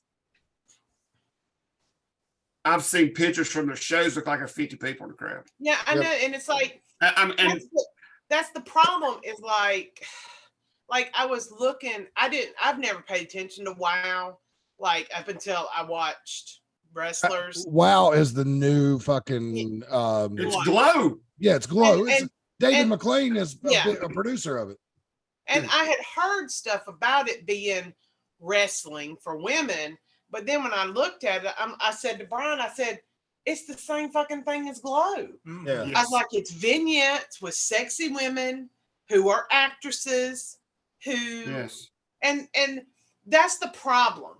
This is the problem. The problem is it just needs to be like, because you can tell the difference between the women who think they're wrestlers and who think they aren't, because you can judge it by how much of their ass is hanging out. Right. Yeah. I And wonder what Sky Blue thinks that of herself. Except 1 or 2, like, but when you look at women who wrestle and are really good at wrestling, their asses don't hang out. Charlotte Flair is one of the best in the world, and her ass hangs out now. I'm talking about on the indie circuit. I'm thinking indie wise, like they might wear sexy outfits, but it's not as I don't know. You disagree? What are you gonna say? No. I thought you were getting ready to say something. But I'm just saying, like, a few years ago, WWE ran a show called Evolution, and it was an all women's card, and they brought back a bunch of legends, and had a full card. It was in October a few years ago before the pandemic. I watched it because I'm a wrestling fan. You put on you tell me WWE quality girls are going to do an entire show, I'll be there. Guess what?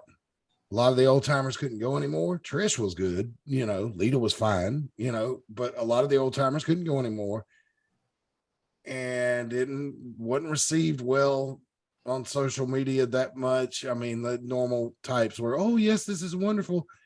But they filled up the lower bowl of the building, and that was about it. And it wasn't even completely full. It did not draw, which is unfortunate. But it is what it is. It should, and I do think, and I don't want you to think I'm not saying that they're not inflated. It's inflated. I think their pay rate is inflated. I think their egos can be inflated, and I just wish that if you want to be equal, you got to be equal on all fronts. Exactly. Well, that would be my advice. If more girls want to be able to wrestle more, again, a lot of promoters, you know, they're blowing their heads up too. But if the girls want to be as busy as the guys, there's a lot of girls that sit at home on the weekends. Because I've been to several shows where there's damn good girl wrestlers that comes in and watches the show because they got nowhere else to go work. But if they want to be as busy as the guys, then just get paid like the guys. Don't come in and ask for more money than the biggest guy on the card, and then go in and do a 6-minute match that the crowd is, you know, a whole lot dead through. You're not, I don't want to say this is Clara at all. No. Clara is a freaking gem. Clara is a $1,000,000 to 1 in $1,000,001. 1 in a million. That's it. Claire's 1 in a million. Well, Claire kind of spoiled us a little bit. Yes. With her work ethic and her work rate and just the way she conducts herself so professionally all the way around. And that's not us just blowing. That's not us blowing smoke. That is, you know, just because Claire is our pride and joy. No, when Claire first come in, we expected the same thing out of hers. We got out of every girl that come in. Well, there's a reason she's our pride and joy. Right. We earned it. Right. You know? And we brought in girls to work her that if it was, you know, and I probably went in trouble for this, but I ain't gonna say no names, but we brought in girls to work her that if it hadn't been for Claire carrying them, the fans would have probably threw them out of the damn building. Yeah, boy. Yeah. Oh, yeah, God. there's been some people that have come in. more than once to Clara afterwards. I was sorry. We're sorry about that. And there was times that there's been a time that I was just like, I was like, I told her, you know, like I told her what to go do and she didn't do it. But the thing about it is the pickings are still slim out there. Yes, they are. And there's two reasons. One is there's not a lot to choose from. And two, the ones that there are to choose from throw these freaking dollar amounts at you that you're just like, that's just stupid. Right. Yeah. I mean, you've been out of training for a year. Right. I mean, there's no way you're going to draw that. No. Like, you see some who get out there and all they know how to do is to throw forearms, and do a snapmare. Yeah. Mm-hmm. Yeah. And at least they've gone away from the hair snapmare. So I like that better though. It actually looks vicious. You know, I love it when Moolah did it to those girls, man. That was fucking awesome. It's making it hard on promoters. But I mean, the solution is stop booking them. Stop booking them, and girls stop acting like, you know, pretentious jackasses. Yeah. You know, if you're wrestling in front of 80 people, odds are that promotion was probably drawing those 80 people before you got there, and will probably draw them again. You know, you might help pop some good YouTube numbers, but those people ain't buying tickets and they're not buying hot dogs. And there's a lot of reasons. There's reasons as to why Claire was on several of our shows and didn't have a match. I mean, there was times that she was just there. She'd walk out with Fighters Club or we do that. And it's mainly because we had to have a certain quality for her as best as we could find. And usually it's just one of the bookers would call me and say, hey, I've talked to this one, but my God, this is what she wants. And I'm like, well, my God, I'm not giving her that. No, because there was one that I suggested that I thought had a good look. I thought she could work pretty well. And then they told me how much she wanted. I was like, fuck that. She ain't that good. Right. Yep. It's business. I mean, it is a business. Yeah. And it's just like, and again, if they're thinking so short, they're being so short-sighted with these exorbitant prices.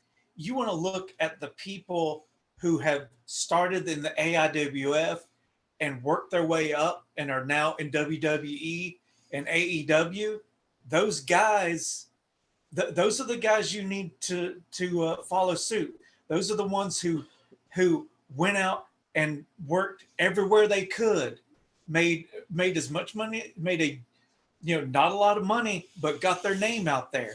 That's how you build your way up. That's how you get to the next level. You don't do it by sitting at home and working every couple of months at a place who will actually meet your price. Yep. Right. Get your name out there. I cannot imagine in my wildest imagination the sacrifices somebody like Adam Page or Wheeler Yuta had to go through as they were coming up through the indies, and what they sacrificed. Family events missed, relationships destroyed, and that type of thing, because wrestling was first and foremost on their mind. And if you aren't willing to make those kind of sacrifices, Becky, all right, here, let's use a big name in WWE, Becky Lynch, right? The one I say is the best in the world right now, moved from her home to a foreign country to work on the independent circuit in Canada, right? Because Mauro Ranallo called her matches in some promotion up there. Now that's fucking scary as hell. Would I move to the Philippines to pursue something in independent wrestling? Oh, no. Wouldn't even cross my mind. So same thing with the Bravada. I mean, going back to somebody that was in our organization. Yeah. Bravados went to fucking Japan. Yeah. I mean, that's some scary shit, man. And when I moved to England. Yeah. I mean, it's like, there are people who, I don't know. It's just I don't want to, never mind. And I'm a woman wrestler, and I love women's wrestling. I do. Yeah. I love women's wrestling. If you put a woman in there who can go and works like a man, I'm like, God almighty, that person is good. But you know what I cannot stand? A woman who works a woman's match. But you know what? But you're going back to what you just said. 1 out of every 50 women's wrestler can work like a man. I know, and I agree. I completely agree. And I completely agree. But I don't expect them to. I mean, you know what I'm saying? Those are the Claras in the world. Yeah. Those are the ones that are diamonds in the rough. The one. Now, do I like to watch sexy women roll around on each other? Yeah, I do. I mean, okay. That's a good channel. Even if I do, I ain't telling it here. Oh God, I don't know why I meant that. Anyway, but no. I mean, when you're wrestling, if you want to see two girls fight, you want to see two girls fight. Yes. You know what I'm saying? Yes. And that's what wrestlers. I mean, you come in and you got 6 matches on the card. You got 5 matches of men beating the pure hell out of each other, and then you got 2 girls coming in there, rolling around, smacking each other on the ass, doing a weak ass clothesline for 5 minutes, and then leaving, going, woo! Yeah. They don't want to see that. Fans don't want to see that. No. And that goes back to their trainers too. A lot of trainers don't train women delicately. No, I wasn't delicately treated because they don't want to scare them off. Well, you think about the most popular women's matches we've had in as far as like YouTube numbers go in the last couple of years, and there's kind of you see the skill level here. The most popular one was the first one we posted, Clara and Nurse Micah. Nurse Micah, excellent wrestler. All right, she is very good. The next most popular one was Clara and Jada Stone, their first match. They've had 3. Jada Stone is a fantastic wrestler. Yes. And I guarantee you, I've got the 2-minute clip of the beginning of the Clara Amanda Kiss match that I'm going to pop on YouTube at some point, because it doesn't have the finish on it. It's just the beginning 2 minutes, because I just want to see, if I leave it there as the latest video for like a week, how many hits it'll get, because it's so popular. But Amanda Kiss, the first match, the second one they just had for the tournament, man, she's improved a whole lot in a short amount of time. And Amanda Kiss is no small girl. She got some size to her. You know what I'm saying? And she's coming along, I thought she did well, considering. So anyway, that's just my opinion. And those are the most popular ones, and they're the most talented people there. The ones where these girls come in to fight Clara that ain't got no business in the ring, They're not seeing much traction on YouTube either. So Right. Then that's what I'm saying. The fans know it. Yeah. They know what they want to see, and it'll show in the numbers. And you just, I think as a woman, you have to decide which one you want to be. Yeah. Do you want to be a cosplay? Like, oh, I'm going to dress up in a costume and go out and do showbiz, or am I going to go out here and have a fight? Yeah. And I think, you know, and you know, I've had that conversation with girls that have been there, and it's true. It's you've got to make the decision about which one you want to be. And I would like to see, and I do see more who are well trained, that work like a professional wrestler. And it's a delicate subject because you do come off as sexist talking about it. And I'm not saying that you are. I'm just saying it's easy to dismiss it and say, oh, here's these 4 guys or 3 guys talking about women's wrestling being sexist. When it's not. I don't think it is, because I'm saying I'm a woman and I'm saying something that's very similar, you know, and you know, we're not. Yeah. Cause the thing is, we're not saying women can't wrestle as well as men. We're saying they can. And that's the problem, is that they don't. They don't. They don't. Right, because they don't have to. The night that I used to get called sexist all the time in the late, like the 07, 08, 09, after Trish and Lita had gone away and the Divas division was coming in. And I would tell people all the time, I was like, women's wrestling right now is fucking terrible. Oh, you're just saying it. You're sexist. No, it was bad. And it wasn't good at the time. And now with this new crop, ever since the AJ Lee mic drop and all these girls have come along in the last 10 years or so, it's improved 20 times. Right. So I always say when Rick Diesel handed me when we did the Mayberry show, Rick Diesel handed me a the Mid-Atlantic Women's title to introduce on YouTube. Sir. This title's coming. It must be Tim Dolan. Tim, yes, sir. Fucking up my show. Don't call during the show. You see, we're on. He didn't know it's still on. He thought we was off. It's like, it's almost teared up because I'm like, I would have never thought 10 years ago, much less 20, 25, that we would have a Mid-Atlantic Women's Championship, you know, and it was like, oh boy, you know, and I've said that was my favorite title, like the U.S. title in WWE is my favorite because it was born in the Carolinas. Well, the Mid-Atlantic Women's Championship was born in our promotion after many, many years of a lot of us thinking it would never happen. And so I want to see that protected and held by somebody that's serious. You know, that's what I want. And it was like I said, I think we're starting to see the beginning of the women who grew up watching Trish and Lita. You know, there's not a lot of them, but there are some, and then there's going to be the girls who grew up watching Becky Lynch, and they are good. It's like, I want to be a wrestler. This will be a non-issue 20 years from now. And that's going to be their template. It's like, that's what I have to do to be a woman wrestler. I'm worried about the ones who grew up watching Tori Wilson versus Stacy Keibler. Yeah, well, that's no little girl watches that and is like, I want to do that. That's what I want to do. But you know, I grew up watching Glow, and that's not what I wanted to do. I didn't want to wrestle like the women in Glow, and that's what I watched. An exception to the rule. It's not that didn't inspire you. Yeah, that's not what inspired you to become a wrestler.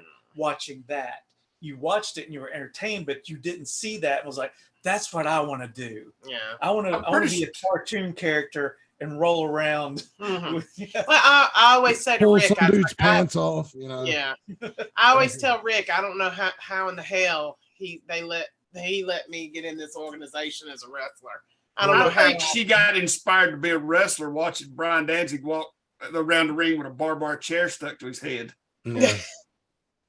Yeah, it's like, I want to do that. Yeah, I want to do that. I may try that. Yeah.